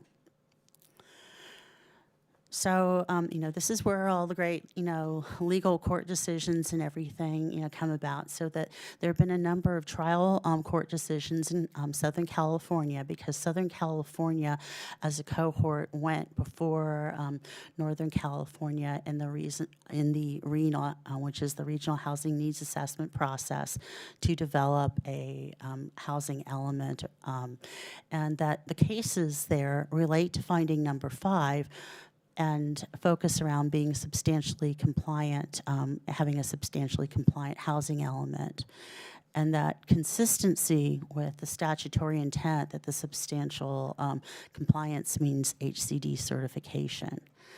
And there have been no appellate court decisions, so that those court cases that we just referenced only apply to those specific court cases. But again, I'm not a lawyer, I'm not playing one here on TV, and you can have that affirmed by our legal staff. Now, to give you, a snapshot of where we were during this RENA journey, we, as a city, had not met all of our RENA numbers for the various amounts of housing overall. So we were 234 housing units short, and we were in far greater deficit with our moderate, low-income, and very low-income units that still needed to be produced. So we were not able to demonstrate that we were meeting, our prior RENA numbers for the 5th cycle of the housing element. So this is where things get a little bit touchy. So just remember, this is an example. We're not talking about the specific project, but it's just simply as an example. The city of Walnut Creek did receive a builder's remedy project, which consisted of 422 townhomes. This is on the city's website. 13% of them, 55 units, are affordable to low income, and it's proposed in the Shadelands Executive Business Park. And just so that there's clarity about timeline, the applicant filed an SB 330 builder's remedy application on October 18th, and that it was for 371 townhomes. 78 would be affordable.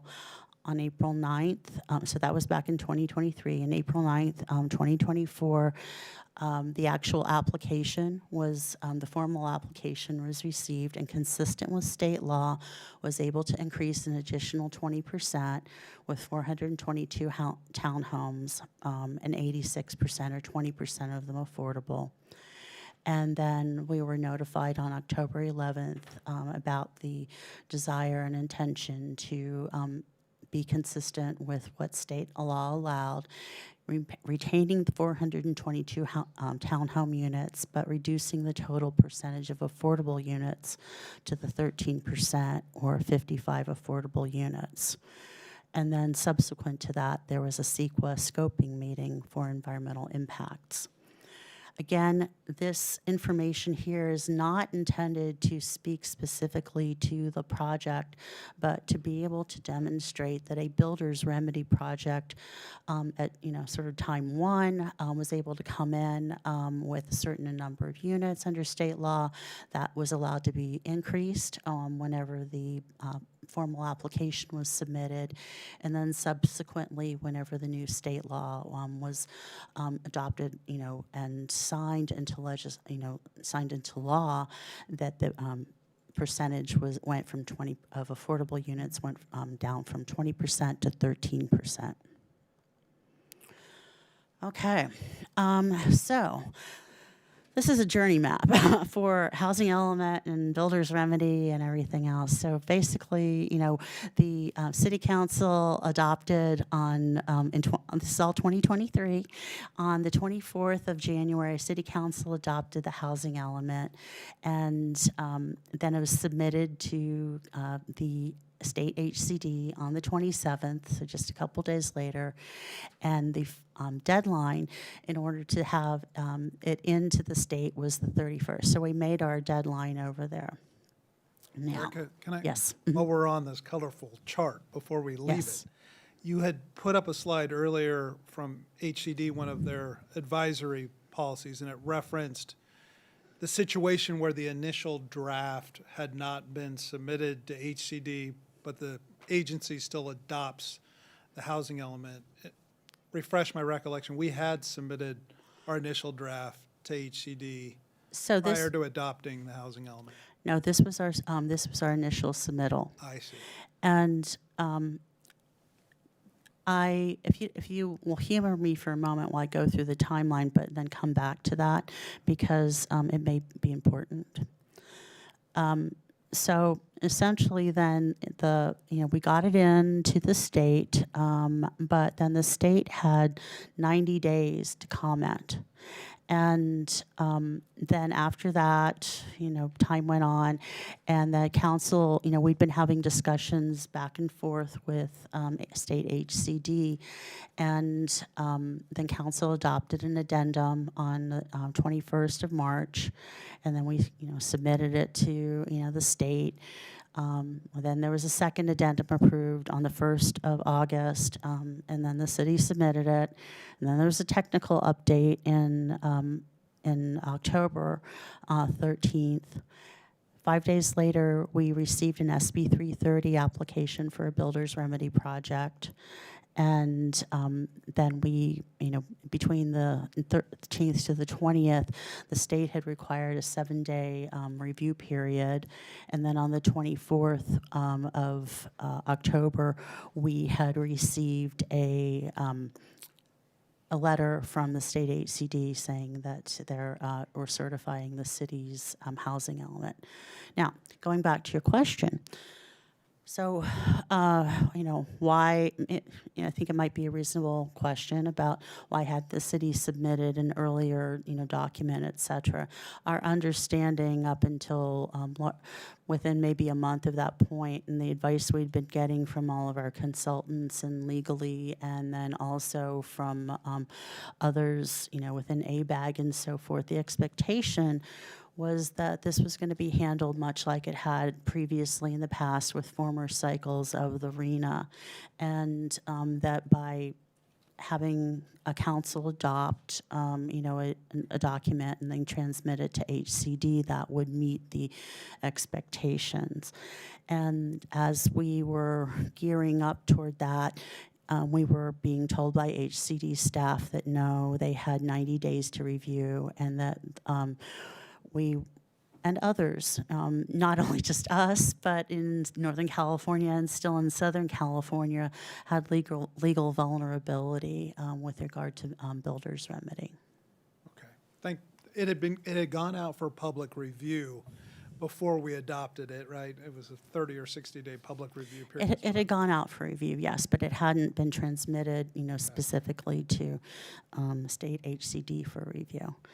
And just, for general understanding, that there was a 90-day period for their initial review, and for each subsequent review that the HCD would take, they were then allowed 60 days to review, and up to 60 days, and it could be as many 60-day periods as was necessary that they would take. And then I guess the other thing that, might be of collective interest is that the expectation in terms of going into all this is that this Southern California cohort of general, housing elements of general plans would have already occurred and been, had gone through, and that we were the next cohort. And instead, there was quite a backlog of housing elements from Southern California that had yet to achieve certification, so that the HCD staff was doing double duty.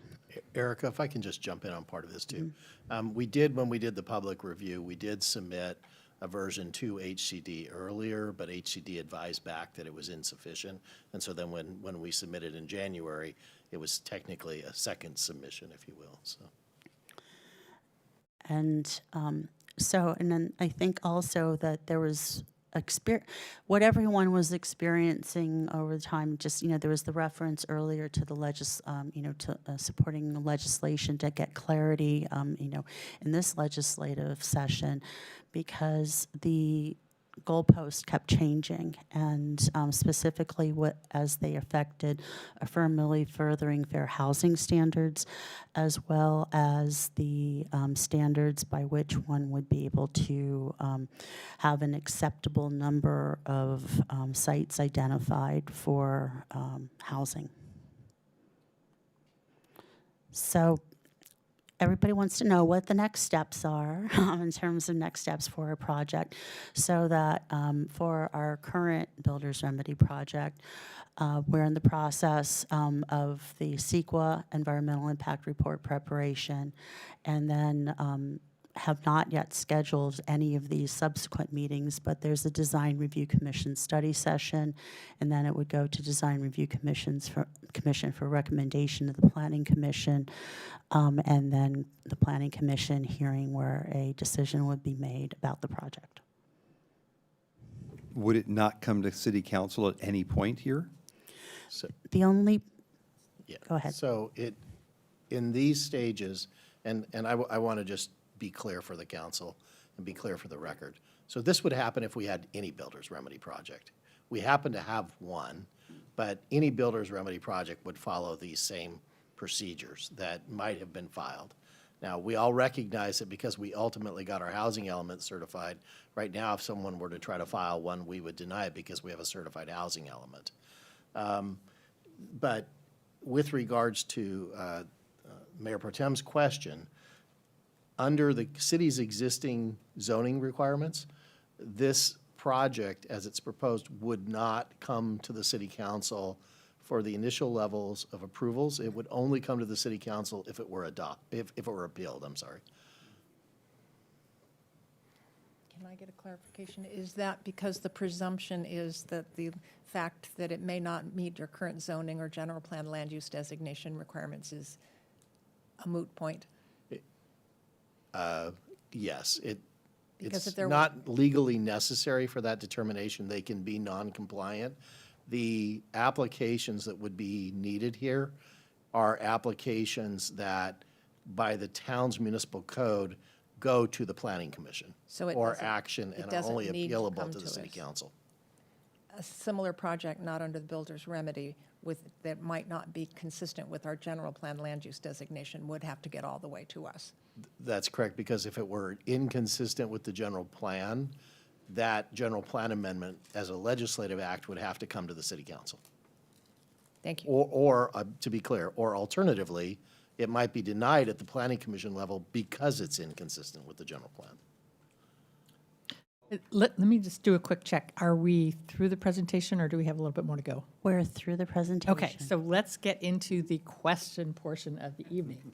I think Mayor Pro Tem has another question. Just on that line then, it sounds like from, could we go back one slide?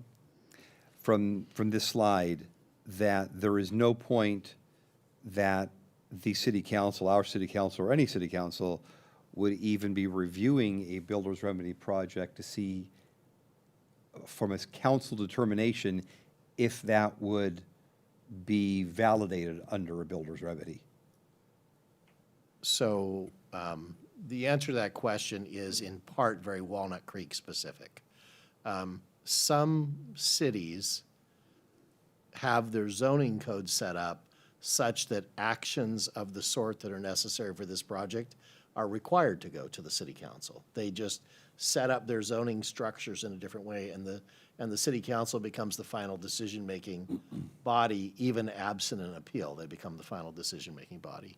And so, but Walnut Creek, for the reasons the council will recall before, in an attempt to kind of streamline some of the regulations, did actually place the final decision-making authority for certain types of decisions at the planning commission with the right of appeal to the city council. So it's not as if the council could potentially be forever cut out of it, if you will. But it was a situation where the council made that decision, and this application, and this had nothing to do with builder's remedy at the time, but this application now, for the approvals that it needs, they stop at the planning commission. And I want to just add a little bit more to that too. The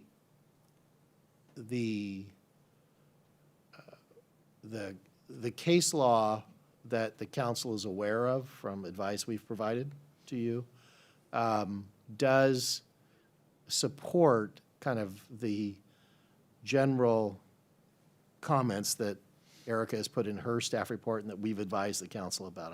I'm being careful with my words here purposely. And so if a city were to say that, well, we did think that we actually had a substantially compliant housing element and that it was one that should be recognized by the courts as substantially compliant, then a council could choose to kind of step into this and provide some direction. But I want to be clear that there are a lot of ifs in that, and there are a lot of assumptions in that statement, because the courts have both, well, more than just the courts. HCD has taken the position that you're not certified until HCD has certified you. The courts have recognized that. State law has now changed to say that explicitly, and there's now another state bill, there's a proposed state bill that would kind of walk that back a little bit, but that's a proposed law to change what is existing state law, which is very clear that HCD determines when you have a certified housing element, or in theory, a court could do it as well too. The council received some correspondence tonight from another law firm that cites to an appellate court case out of the Central Valley. And in that case, HCD had said a housing element was valid, substantially compliant, and the court overturned that determination because they said you hadn't actually complied with it. So the court disagreed with HCD in that instance. It's just that there's uncertainty out there. But Mayor Pro Tem, to you, the comment you're asking, is there only one way that this could ever come before the council? The answer to that is it's not completely just one way. So I have some more questions if that. Okay, why don't go you and then Councilmember Francois. Thank you. So staying on the legal issue of this, Erica had referred to the goalposts being moved and changed at different times. Were the goalposts moved from what the city submitted versus the time that HCD then approved it? And I want to go through the timeline in a minute as well. But did something change that essentially made it more challenging for Walnut Creek to be able to submit our housing element? From the city's perspective, and Erica can answer from her perspective, from mine, HCD was, each round of comments that they provided had certain components that seemed to be a bit beyond what was asked for before. And the AFFH, the Affirmatively Furthering Fair Housing, was definitely one that came in, and we were very far into the process. And when I say we, as the council is aware, we work with other communities as well too. This was a common experience in other communities, that you thought you were getting very close, and then you were all of a sudden given a comment that made you have to go do something else. And to me, the clearest example of that is how HCD was commenting towards the end of the process on, well, you've met your RENA numbers, but you haven't really shown us yet that you fully met your AFFH requirement, which is, in a very simple way, it's AFFH looks to how do you distribute the housing within the community so that you're not concentrating all the housing in one area, but you're giving opportunities for new housing to be geographically throughout your community. And that was a very common comment. Can I interject and ask one question on the AFFH? So that, as opposed to the RENA process, would you characterize as a more qualitative analysis than a quantitative one? Clearly, and HCD, HCD was imposing requirements or setting expectations that I think in a lot of people's observations were morphing or increasing a bit. So if, for instance, we had come in and said, well, we know that City X got approved this, and we're proposing this too, then HCD might say, well, that's not what we're looking for here, and we're looking for more. And we definitely experienced that as we were getting compliance with the AFFH requirements.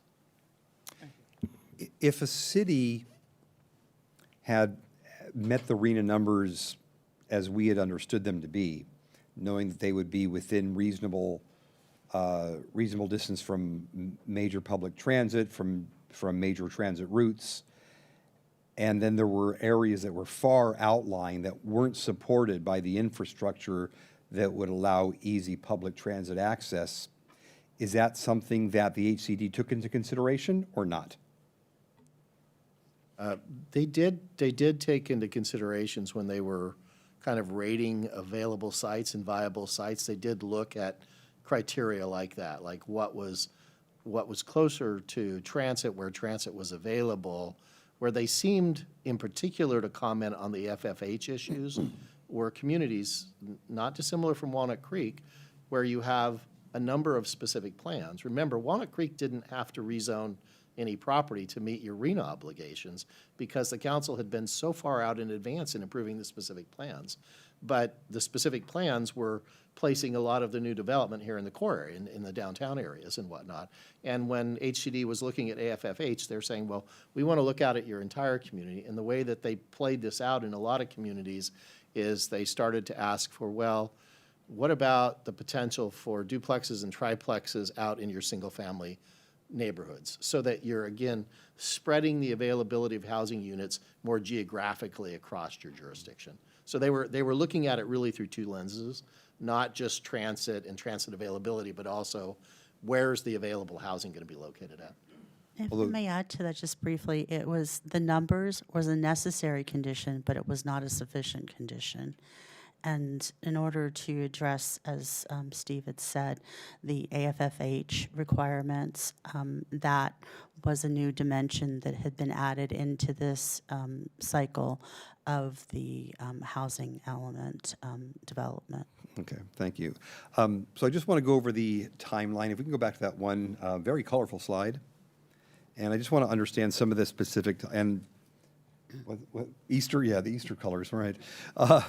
So the questions I have here, I don't want them to be duplicative, and it's obviously, this slide's a little bit different than what the questions that I had thought about. But let me first ask and go through these with you then.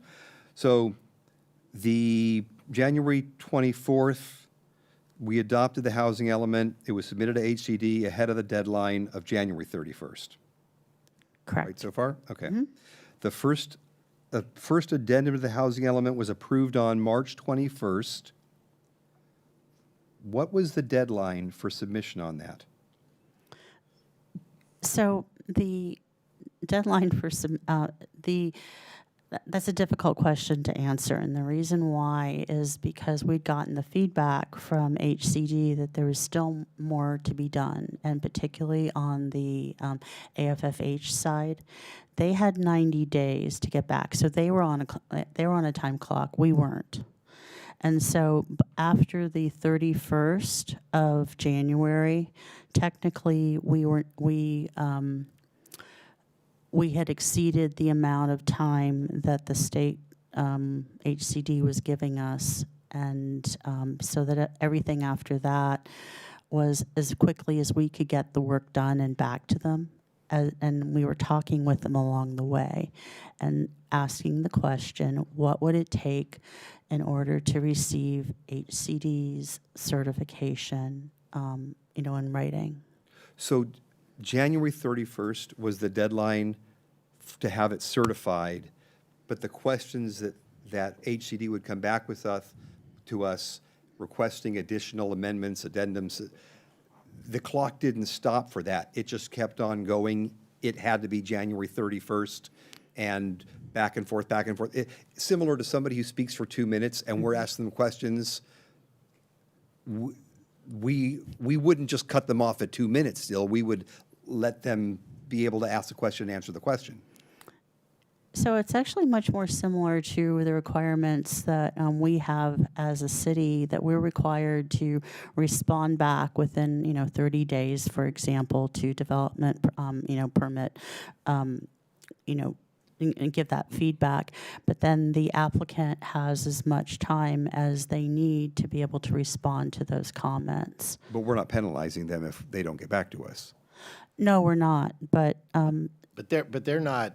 There's really one date here, the January 31st. January 31st. Is the date, right? So after January 31st, until HCD sent a letter saying we were certified, during that time period, there's a risk that you get a builder's remedy project. And that's when most cities have gotten that's when cities have gotten their builder's remedy applications. Yet they were delayed in getting back to us as well because they had so many submissions from 500-something cities in California. Is that right? So just for clarity, they were in the first round of review, they were allowed 90 days, and then each subsequent round, they were allowed up to 60 days. So it's that up to. So they were within their, they were within their number of days. We just were not able to get them to answer us prior to that, the end of that period. So each case, they waited for, the end of that 90-day period and then the end of the 60-day period. So they waited till the very, very end, got back to us. Then by the time we were able to turn things around, that clock continues to run. Still January 31st is the deadline. Correct.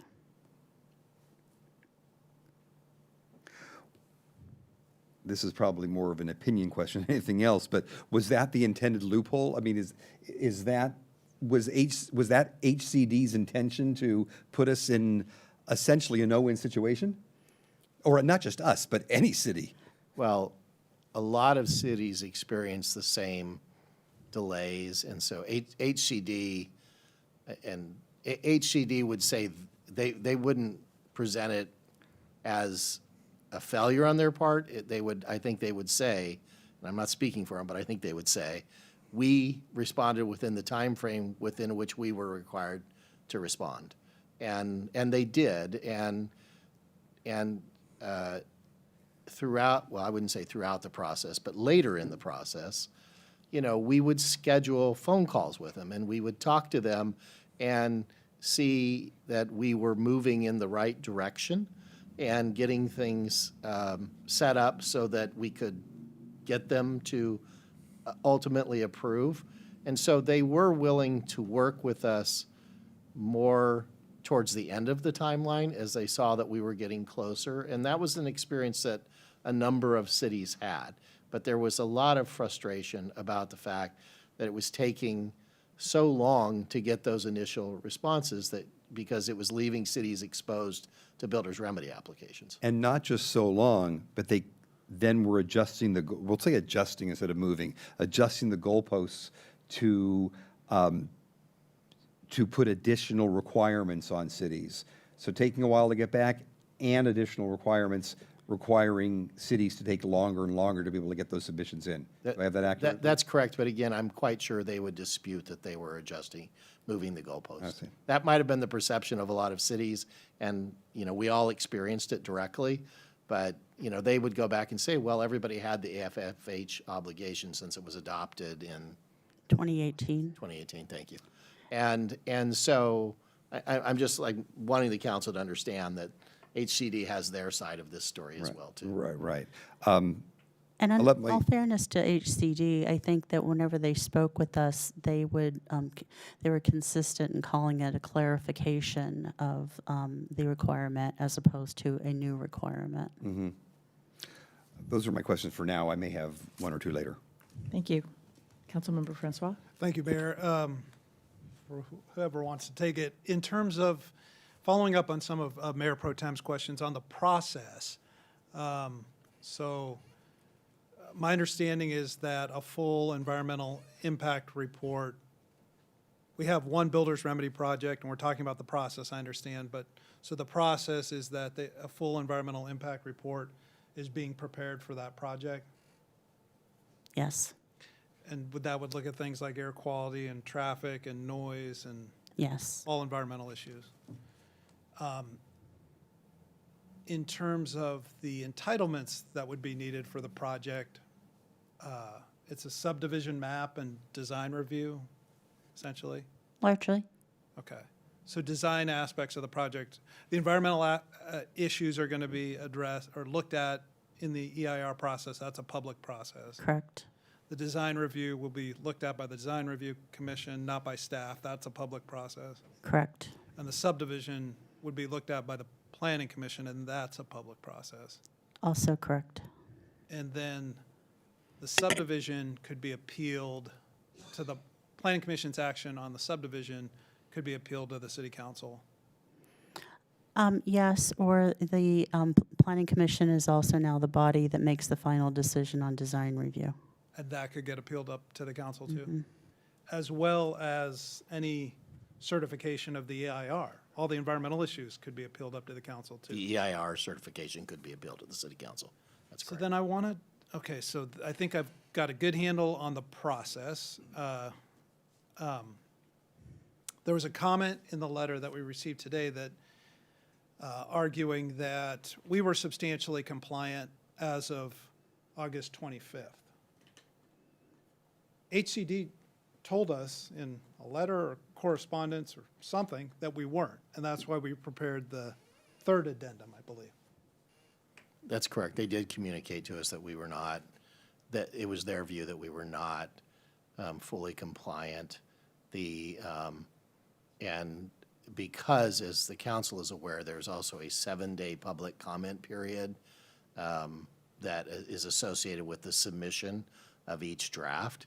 So we had a conversation with HCD prior to the receipt of the builder's remedy application, in which we had received their final set of comments and we had put together the final draft, but it was out for public review during the time period. And HCD will not certify until there's a 7-day public review period for each version that is made available and that HCD is considering. But just to be clear then, HCD said our second addendum on 825 was not substantially compliant with state law. That's correct. It didn't meet all the requirements. That's correct. Okay. And then we submitted the third addendum to them on October 13th. So that was a technical update, and council had given staff the ability to do that earlier on, whenever the adoption and the. And that technical update process was a process that was recognized by HCD as well too, and that's why it was structured that way, so that from a practical standpoint, for the council to meet, you have to have a meeting. We didn't submit anything to them between August 25th and October 13th. Claire, do you remember the answer to that? I don't think so, but. Okay. Yeah. I mean, So those technical updates that were submitted on the 13th were really in response to them saying, you're still not done. Well, they were, we were doing minor, very minor clarifying edits in the document all the way through that last technical update. That's correct. We were close, but we weren't there. Correct. All within the authority that the council had delegated to us. and on the October 13th technical update, third addendum, whatever we're calling it, I mean, we never went to court and sought declaratory relief that that version was substantially compliant. We know that HCD told us the 825 version was not substantially compliant.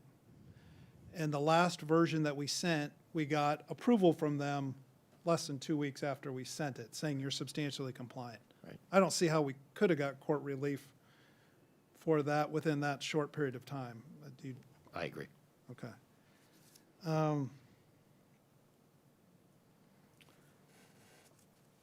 Let's see, I think those are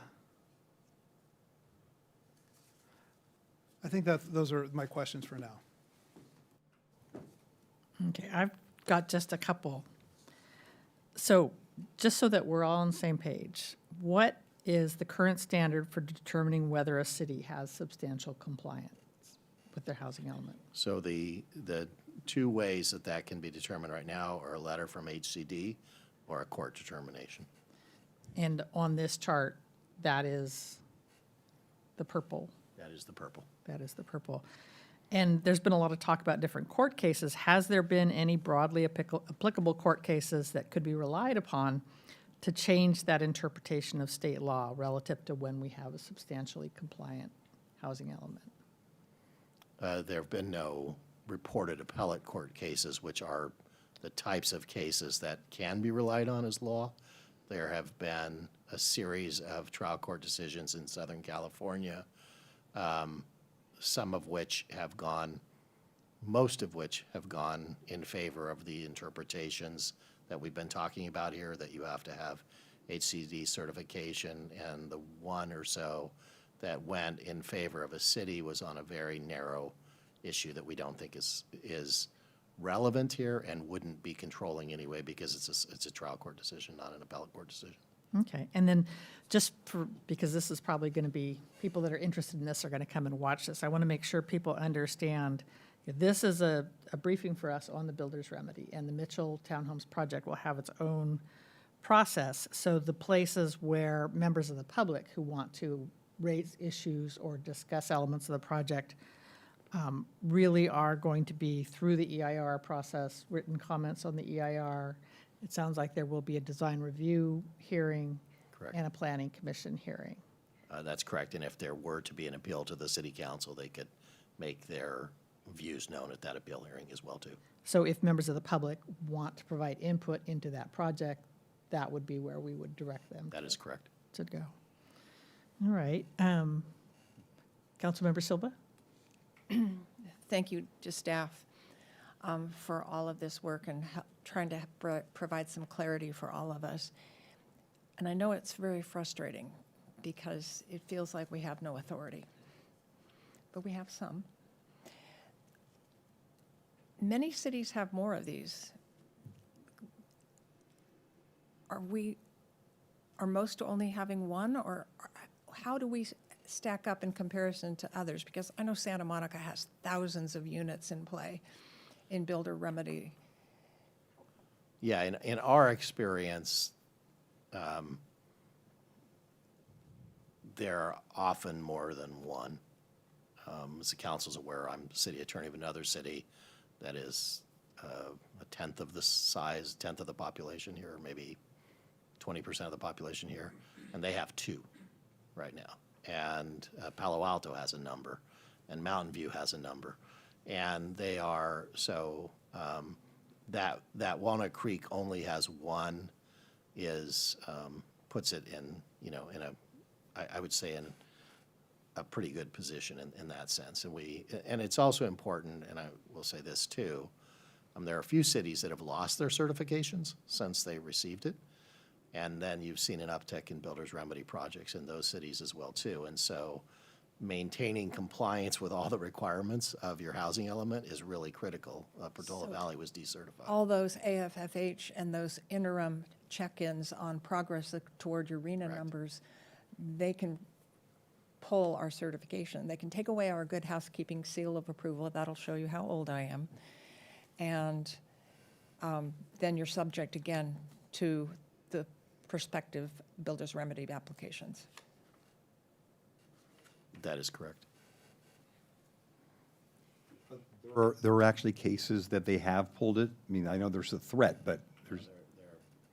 Portola Valley, I think it's, I'm sure it's Portola Valley, not Woodside, right? It was Portola Valley. It's Portola Valley was pulled. So you're approved, and then something happens. No, Well, the argument was that they didn't do what they said they would do as part of the housing element. And HCD does monitor that. And so it is important that cities, you know, take all the actions that they can to implement the steps they said they would implement. It will be, you know, a number of this cycle's housing elements, like Walnut Creek's, have a mid-cycle review now. And it'll be interesting to see what happens when the mid-cycle reviews start coming up as to whether cities have to go identify some additional sites because they're not meeting the numbers that they thought they were going to meet. And AB 1886 is now the law. Correct.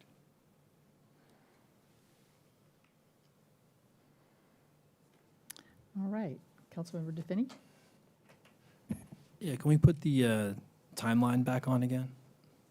So I was just wanted to jump in while Mayor Pro Tem Wilk was going through this, but I didn't want to complicate things. So when we look at that first, council approves first addendum to housing element submitted to HCD on 3/21.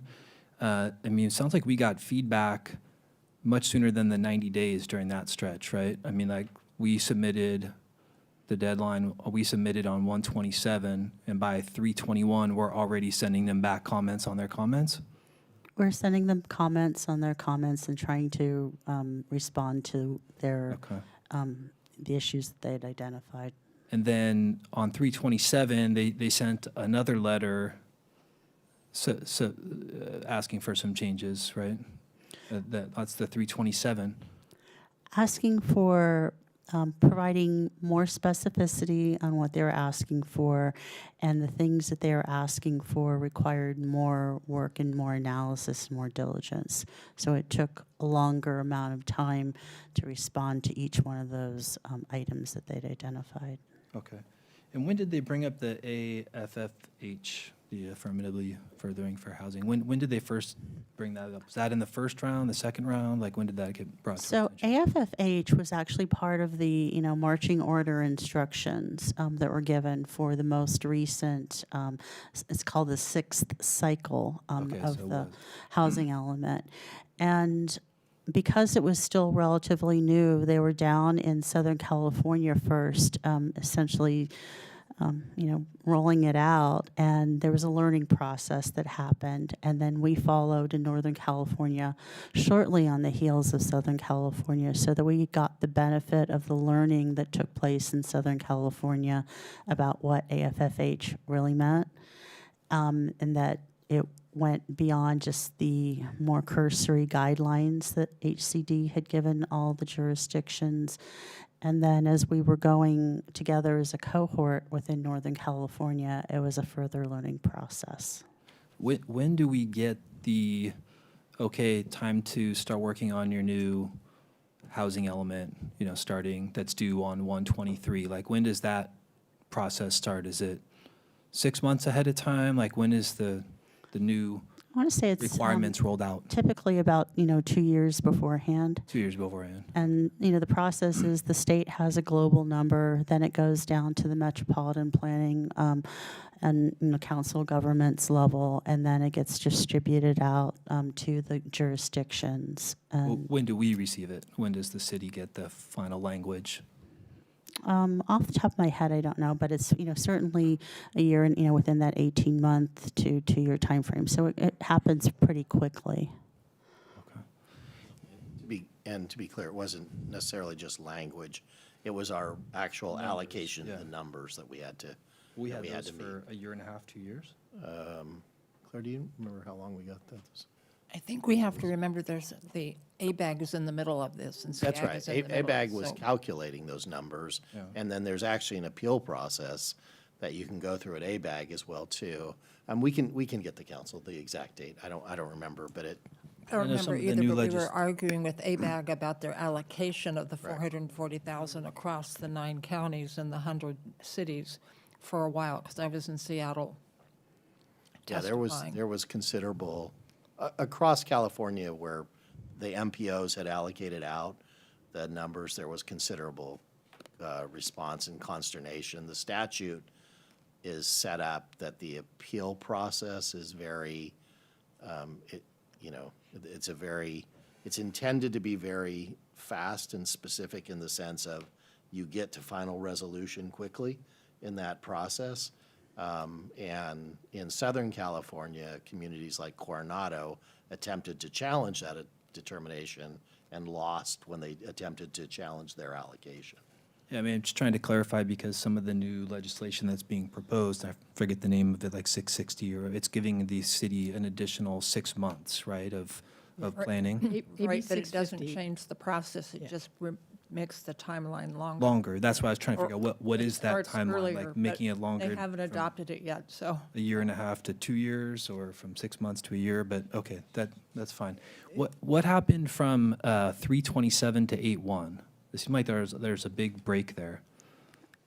There was a period of a lot of analysis, a lot of trying to work together with HCD to get time, to get clarity, because there were questions about we'd gotten additional questions about some of the sites, and so they were doing an additional level of scrutiny that, as an example, asked for, well, do we have letters from the property owners that said that they're willing to sell the property?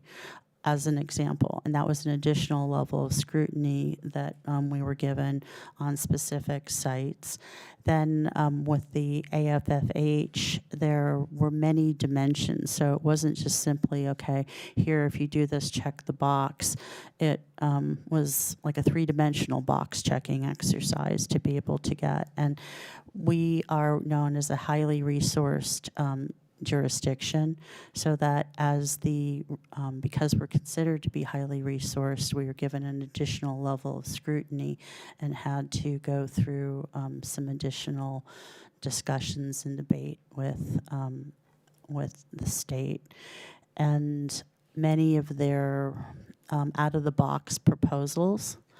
As Steve had noted earlier, that there are alternate pathways to be able to get to success other than just simply rezoning significant swaths of their single-family neighborhoods. I was wondering, the builder's remedy's been around since the early 90s. Why are we just hearing about it now, like 30 years later? Why wasn't it being utilized previously? It really wasn't, in my experience, Matt might have a different experience, but in my experience, it really was not used that much until this cycle. This cycle is when it was really utilized. And, you know, there are factors at a very basic level. The 20% affordable housing requirement under the builder's remedy is a pretty substantial burden on a project. A lot of, you know, when communities adopt inclusionary housing ordinances and whatnot, when you propose 20%, there's a pretty significant community opposition, or at least development community opposition to that, because the expense that's associated with doing 20% affordable. And so I suspect it was a combination of those things. It's the gateway that you have to get through to be able to be eligible.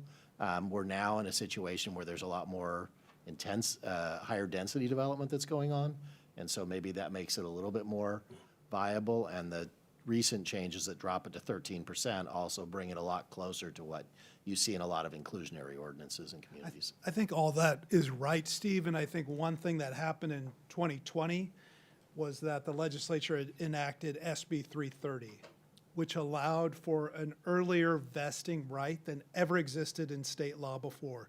You submit a preliminary application at the very beginning of the process, that vests your project for the entire length of the entitlement process. So meaning if you submit that SB 330 preliminary application when an agency is out of compliance with its housing element, that non-compliant status of the housing element sticks with that project through the whole entitlement process. That didn't exist until January 1st, 2021, and then our housing cycle is hitting now because our housing elements were due at the end of January 2023.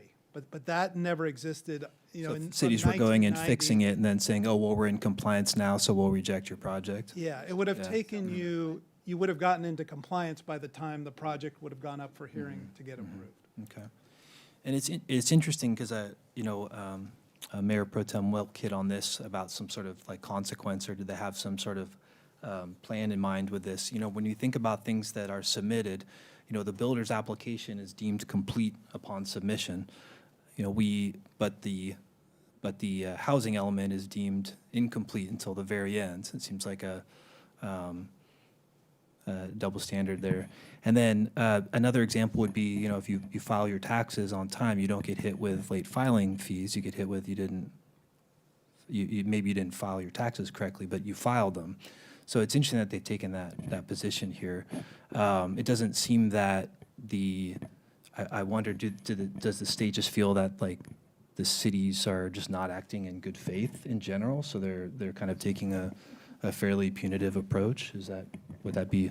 It Would that be too far to? To answer that question. Yeah, I mean, We'll have a better idea of how the. I mean, like saying the system It only seemed rigged takes against one. us, it seems like, yeah. 483 cities, 58 counties, all of us have housing elements that are due, and we're all in different cycles. But it only takes one to make a splash in the newspaper, to make people think we're all like that. And we all know of cases. Mm-hmm. Habitat in Woodside, mountain lions. So it isn't fair. Yeah. But I suppose from a legal standpoint, the fact that we can clearly, from a common sense standpoint, say it wasn't fair, that there's not really like a legal place to say, hey, this was really unfair the way They you would did argue this. that homelessness and the lack of housing and housing availability and affordability is the ultimate humankind unfairness. Mm-hmm. And I don't know if this is a good question for this time, so Steve, there's another city out there that had a favorable outcome when challenging their builder's remedy, and I was wondering if you could share how similar or dissimilar that city's circumstances are to our circumstances? That was I think you're referring to a Southern California case. Yeah, Yeah, that, a beach city I used to live right, in. that's right. Yeah. That was a very unique ruling to the facts in that case that don't really apply under our circumstances. No, okay. Yeah, and, you know, I know it's just a trial. that city is a charter city. That's not really the dispositive issue. It's a very unique set of facts, and it is also highly unique in the trend line of the Superior Court cases right now that tend to go the other way. All right, if we want to take a moment and. One more question. Why don't One we more question on do the some timeline. public comment? It's just, this refers to exactly what we're talking Okay. about. So the final question that I would have would be, did HCD give an indication prior to, let's say, 1013, that the housing element would be accepted if the specific criteria requested were amended? Did they give an indication that submitted this way, it will be approved? I would say that they said, you're close, but we need to hear back from the public during the 7-day period, and then we'll let you know. So yes, but. No. But to follow up on that, we didn't, the two gates to certification are the court or HCD. We didn't have either of those as of 10/13. We didn't have either of those. HCD, in various letters to various communities, used wording that and Claire, this including one of our letters too here, right? They used wording which said, if you do X, you will be substantially compliant. And so some might try to argue that if you did X, then that should revert back.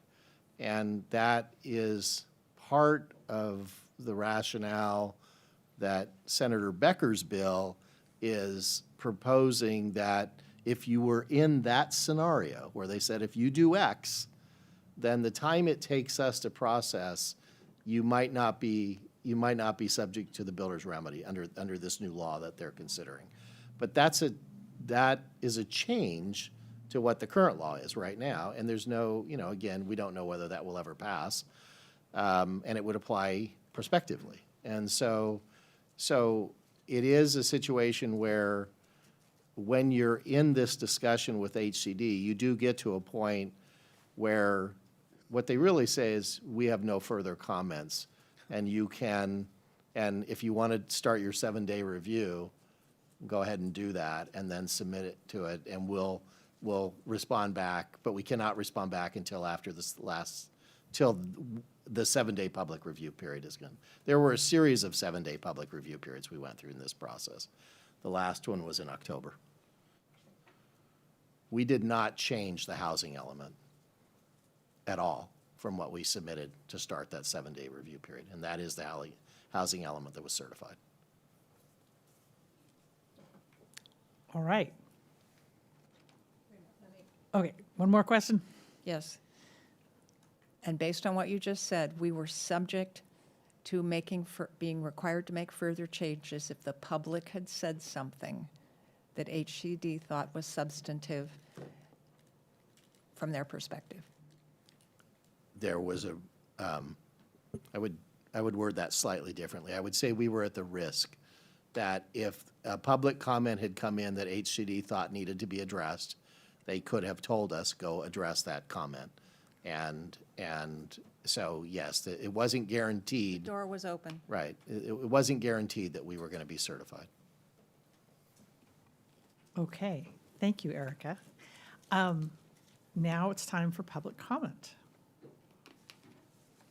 Anybody that wants to comment on this item? Step forward, everybody gets their 2 minutes. Yellow speaker card, name and city of residency. Good evening. I'm Steve Elster. I'm here for Friends of Walnut Creek. The builder's remedy is state legislation designed to disenfranchise voters at the city level when it comes to development issues. We elected you, our city council, to represent us when various issues come before you, including regarding proposed developments. The builder's remedy strips you of your ability to represent us, thus essentially nullifying our votes for you when it comes to these issues. However, the builder's remedy does not strip the California courts of their function. The determination of whether a city's housing element is in substantial compliance can determine whether projects may proceed under the builder's remedy. While certification by the HCD is one indicator of compliance, a court has independent authority to determine whether a housing element was in substantial compliance at any given time, regardless of when HCD certification is announced. In Walnut Creek's case, this distinction matters. You approved the current housing element on August 1st, 23, with an addendum incorporating HCD's requested changes. That revised element was submitted to HCD on August 25th, and HCD then issued its letter on October 24th, finding that the city's housing element was in substantial compliance with state law. So while the HCD announced the housing element to be in substantial compliance in its October 24 letter, the housing element that HCD certified was approved by the city on August 1st. That means a court could reasonably conclude that the city's housing element was in substantial compliance as of August 1st, the date it was adopted by the City Council. HCD's letter confirmed that the August 1st housing element was compliant. If a development application was submitted after August 1st, 2023, but still proceeds as if the builder's remedy applies, meaning your ability to represent your Walnut Creek constituents is thwarted, an interested party can ask a court to decide whether the city's housing element, approved on August 1st and later deemed compliant by the HCD, was compliant as of August 1st. Thank you. Thank you.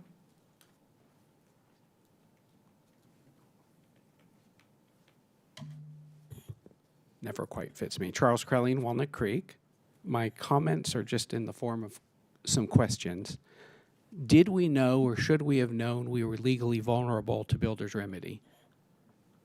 What could we have done differently, or what did we miss leaving us with an open builder's remedy window? As an example, could we have submitted early enough that this maybe could have avoided?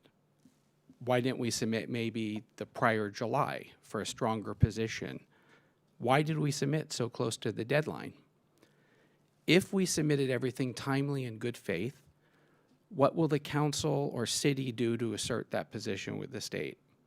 Did the state possibly act in bad faith? And if so, what will we do? Thank you. Thank you. Any additional public comments? All right, we'll go ahead and close the public comment period here. This is a briefing for us, and we can sum up with observations.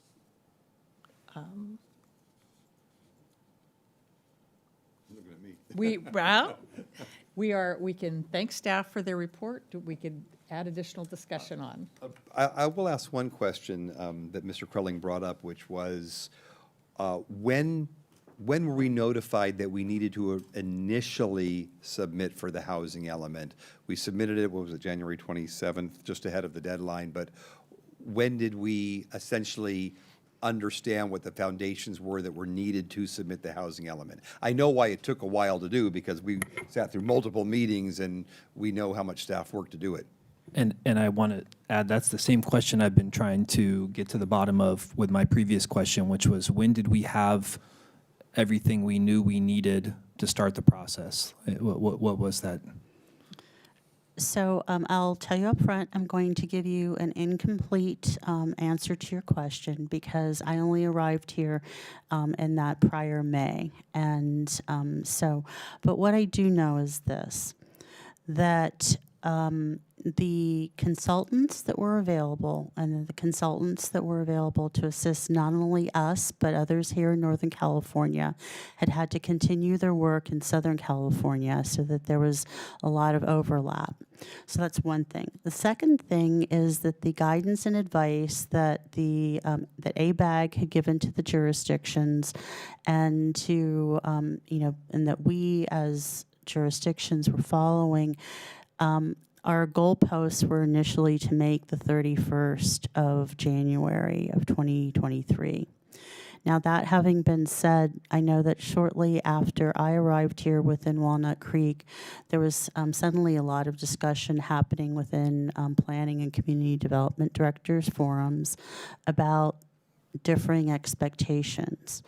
And the differing expectations were because in prior cycles of Marina and housing elements, meeting that you've met your timeline seemed to have been a sufficient condition.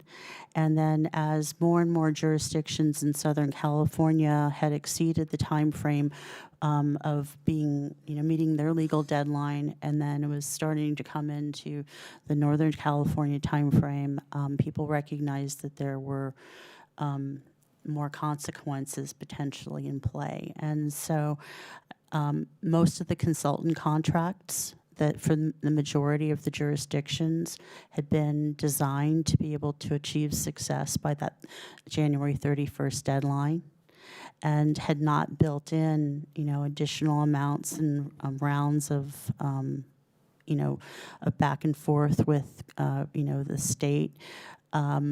Because in prior experience, there hadn't been as many different rounds.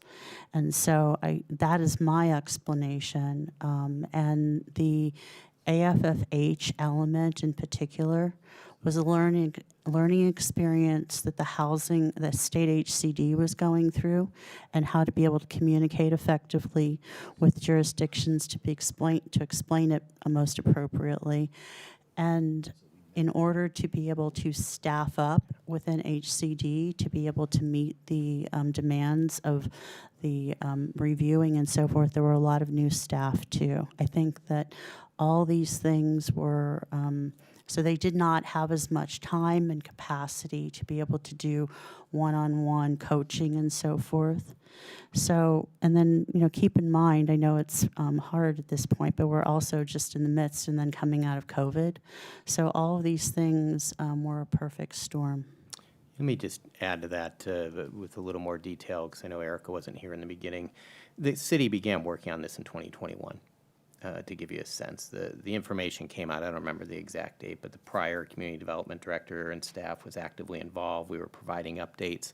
We did, in fact, submit an early version to HCD in October of 2022. In fact, I remember the timeline, because I remember there was a little consternation with council. We actually submitted it to HCD as a draft before it came to the council, because we wanted to meet the necessary time frame, and we did. And then additionally, just to add to the history that Erica provided, is cities were under the impression there was an additional 120 days to this process. Mm-hmm. And HCD, partway through the process, cities' view, HCD may have a different, reinterpreted the process, and cities had 120 less days to submit. So we started basically as soon as we could. We submitted on time or even early. And then the process was subsequently shortened by 120 days, and we met the January timeframe. So were there a lot of lessons learned in this? Certainly. Would we have done some things differently? Absolutely. I would also add that there was so much frustration amongst cities and counties throughout the state that our former local state senator, Steve Glazier, has set up, I believe it's a Senate committee to investigate the process related to HCD, because there were so many complaints and so many challenges with changing requirements or changing interpretations of requirements. And, since we're using the goalpost analogy, I'll use a slightly different one, and we're all old enough here to appreciate this.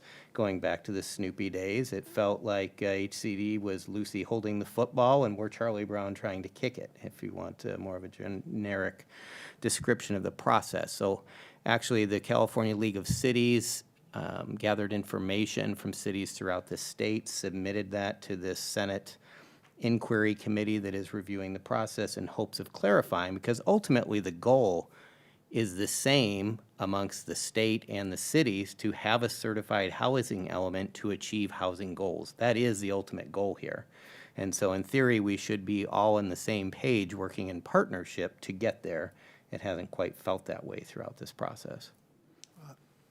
I think that was I know I'm not staff, but just to add comments, I guess, and kind of my perspective is, I think all of that is correct. I think thank you for reminding us about the 120 days, because I had forgotten about that. And that was relatively late when HCD said, nope, you don't get a 120-day bonus surplus period. It's January 31st, and that's hard and fast. But also, I think historically, I think what you said, Erica, about you thought you'd submit and it would be like it had been in the past. It would be a 90-day review period. You'd get back the letter that you were certified. That would be within the 120-day cushion period. And I do appreciate the inquiry. What could we have done differently? I would say from the city's standpoint, we had done a lot before we got to that point, back when we were on the Planning Commission, adopting major specific plans, the West Downtown and the North Downtown specific plan, doing exactly what the state wanted us to do, concentrating more higher density development in and around the BART station in downtown. We had gotten grants from the state and had done that. And as a result, we didn't need to rezone any sites, I think, for the AFFH we did.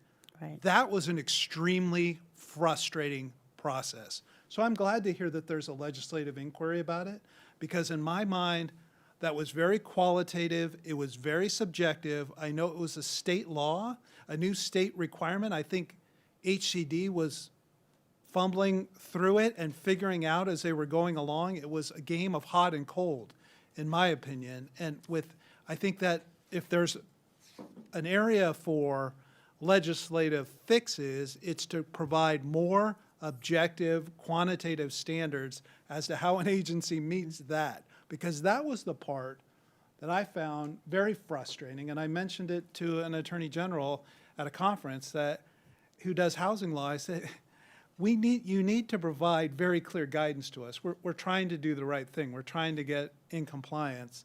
And that was that element plus the SB 330 plus 120-day change. But from my perspective, we did a lot more. And the other thing is everybody's housing numbers doubled. I mean. And some of them tripled and quadrupled. I mean, it was 2,500 in the last round, and it was 5,800 this round. With a buffer. Yeah. So it was like a perfect storm of very challenging regulatory environment to get into compliance. And if I might add just briefly that, thinking back to the, to the whole process, you can't really, sort of start the process about alignment until you actually get the numbers, in our case from ABAG. And so, as you point out, the city had done quite a bit of work prior in terms of rezoning, particularly for the North Downtown specific plan. And then the West Downtown specific plan, but until the city received the numbers, we couldn't begin to solve for X mathematically. And I think I think if you got HCD and gave them a beer, they might admit this was not the best process. And that's why Cal Cities is working on AB 650 and other bills like that to help improve the process in the future, because this didn't satisfy anybody. I think we were all very frustrated. We all felt like, wait, we're Walnut Creek, we do the right thing, how come you're being so hard on us? But at the end of the day, we are in a housing crisis. And there are, much as I like to think every city is doing what their fair share, I am a little skeptical of some of our brethren. And they might be the ones that caused this for us by the fact that they all became mountain lion habitat. And starting earlier under AB 650 doesn't mean we just start. It means that we would get the numbers earlier. But getting the numbers, 440,000 new units in this 8-year cycle was what the state gave ABAG. And ABAG had to figure out a formula and a process. They didn't just start pulling numbers out of a hat. They had a 25-person committee that met for months to decide what the criteria were for sorting the deck chairs. And then the numbers were allocated. And then there was a review process where people could protest. And 40-some odd of our colleagues protested. And I remember we made a decision, I can remember that meeting, it feels like it was summertime, Yeah. where we made the conscious decision to send a letter that said, well, we would like to complain, we're not going to.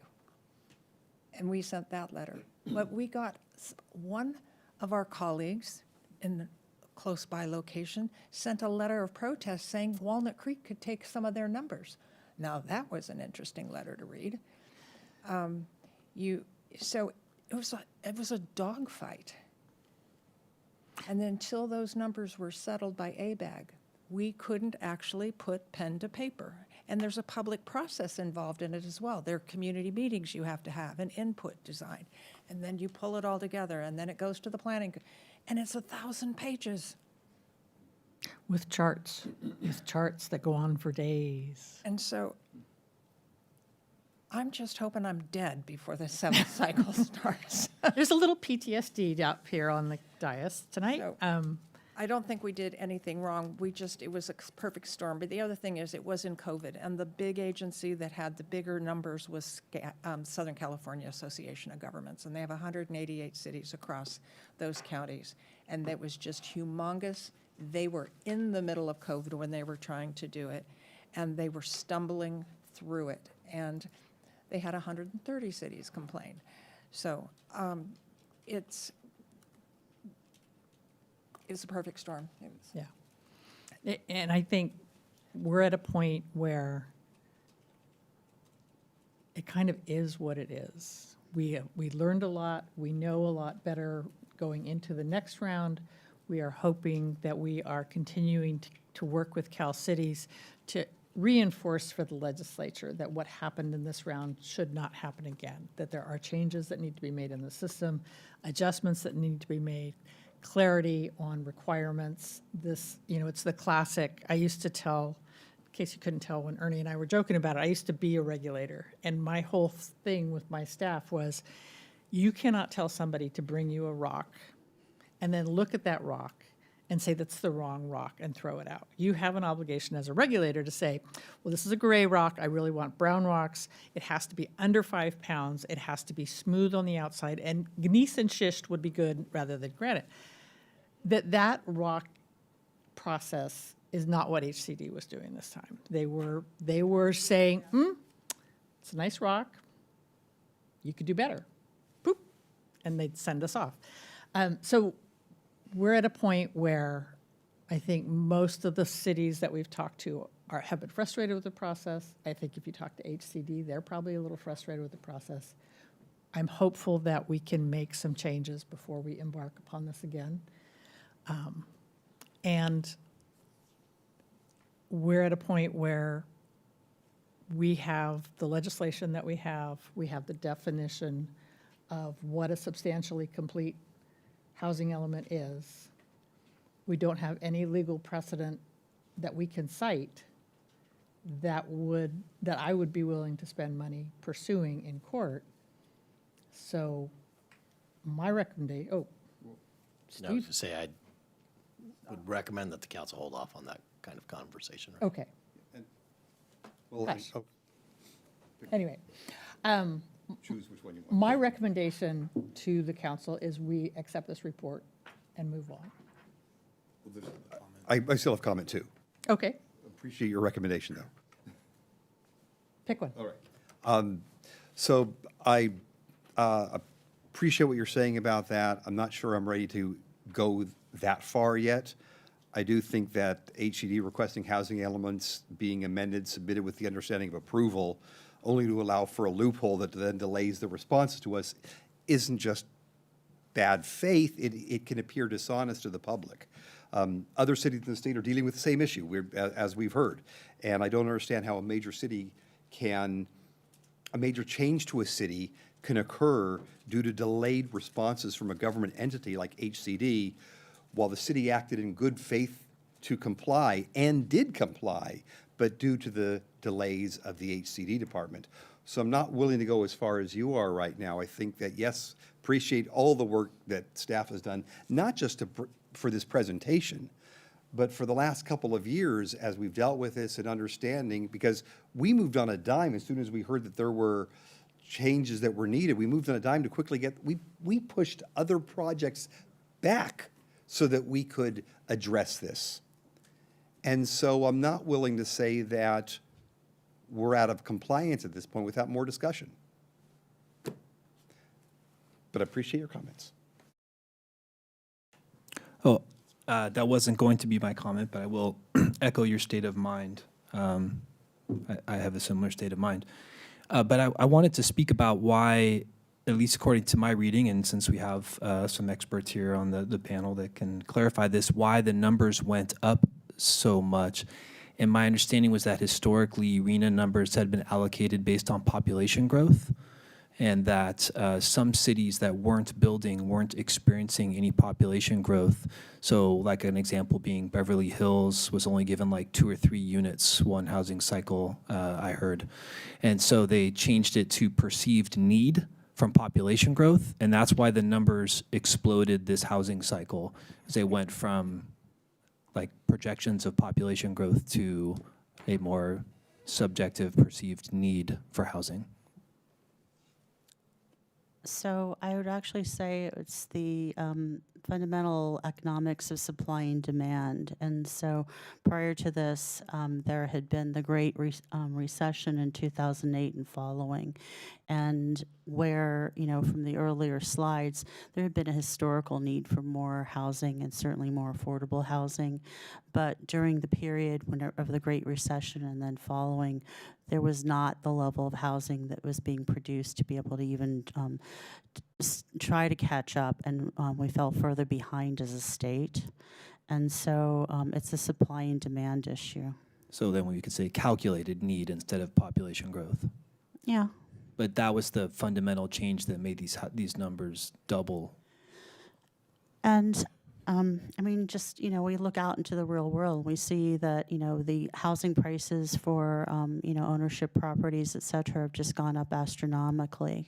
There's a reason, supply and demand. And, you know, in terms of apartment housing and so forth, there just simply isn't enough. And so the numbers in the state, you know, and then FREDA are just simply representative of what our reality is. And this wasn't regulatory. This was the state legislature that made a very conscious decision that these numbers needed to reflect better formulas. And they stipulated it, and then they had to go out and figure out how to do it. And they had to figure out how to set the regulations at the start of the regulatory cycle. Ordinarily, they would have had 5-6 years to figure out how to interpret this and express it. The legislation didn't say this is what affirmatively furthering fair housing means on this and this and this. And so everybody was rushing at it, and then there was COVID. And staffing just diminished. People were working at home, and they were not as productive working at home because they didn't have that water cooler environment where they're in a complicated situation and they can compare notes and figure things out. It slowed the work process. People were sick. People were worried. So you can be mad at them all you want to, but I feel fortunate that we only have one, because we could have many more, like many more communities do, because we did a good job of getting a almost over the finish line, really close, and only had the opportunity for one to come in. And it's not that we don't love all opportunities, but it could be 5, it could be 10, it could be thousands of units, and it's not. Yeah, I would just say, and I think I've said it already, that the process was punishing. It was not a good process. It was not a government at its finest, and I don't blame the city for that. We were submitting drafts before we even got the comment letters back from HCD. I remember that we knew what the comment was going to say, and we preempted it and sent our draft in before we even got the formal comment letter. And then we did this robust planning and zoning process years before that so that we wouldn't be in this predicament. So I think that the fix should be at the legislative level, and the legislature should say, come back, HCD, you don't have quite as much leash as you think you do. The legislature needs to be very clear what they want to see in that AFFH. And I guess, you know, I know there were comments made, you know, the court can decide this too, and I totally agree with that. My concern is that we had our August 1st version, we had HCD tell us that was not substantially compliant. So I would be hard pressed to see a court overstepping HCD on that ground, saying, no, HCD, you're wrong. I know better, I, lowly trial court judge, know better than you, HCD, whether they're substantially compliant or not. So given the current state of the law, that we didn't have a certified, we didn't have a letter from HCD, and we didn't have a judgment from a court saying your housing element is substantially compliant. I think the city, the process is what it is, that I'm not going to opine on whether that's right or wrong, other than to say there's still a process, and it's, in a lot of ways, it's very similar to what our process would be for a non-builder's remedy application. The difference is there's no general plan amendment or rezoning, but the design aspects are still being reviewed, the subdivision aspects are still being reviewed, and a full-blown EIR, there's no CEQA shortcut being done. That's the most extensive environmental document you can prepare, is being prepared for this project, subject to a 45-day or more public review process, and all those comments will have to be responded to in the final EIR, and there could be revisions to the project as a result of the CEQA process. So it's not a get out of CEQA free card, and the legislature has made that clear too. You're still subject to CEQA and mitigation measures under CEQA in terms of traffic, air quality, noise, all the typical things. I do agree that I'm glad and I feel fortunate that we're not in the position of some of our sister cities that, not Chiafolk and Echeto, but sister California cities that, you know, like Los Gatos, I think, has 15 builder's remedy applications. And I just read about a builder's remedy application in Pacifica. It's a former quarry site for 1,000 units in Pacifica. Pretty small coastal community in the coastal zone. So I'm not saying that I'm sitting here and saying I like the process, because I really did not like that process. And I really would advocate, to the extent we can advocate as a city, for that to be revised and clarified for the next housing element cycle. I think we'd all be well prepared for that. And the other comment I would make is I felt like we were, I think you're exactly right when you talked about why the number went up so high. It's because of the historic deficits from the state as a whole for not meeting, for leading us to the housing crisis we're in. But I think, you know, it was a frustrating process to get through, and we got through the other end of it, and I'm glad we did. And I don't necessarily want to go through it again. Yeah.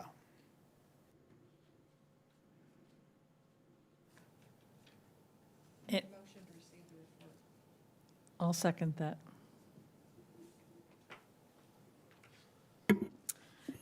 Councilmember Silva. Aye. Mayor Darling. Aye. Councilmember DeVinny. Aye. Councilmember Francois. Aye. Mayor Pro Tem Wilk. Aye. And we have received the report. And we have relieved ourselves of some anxiety, and now we can go on with life, and I'll go sleep tonight. And with that, we are adjourned.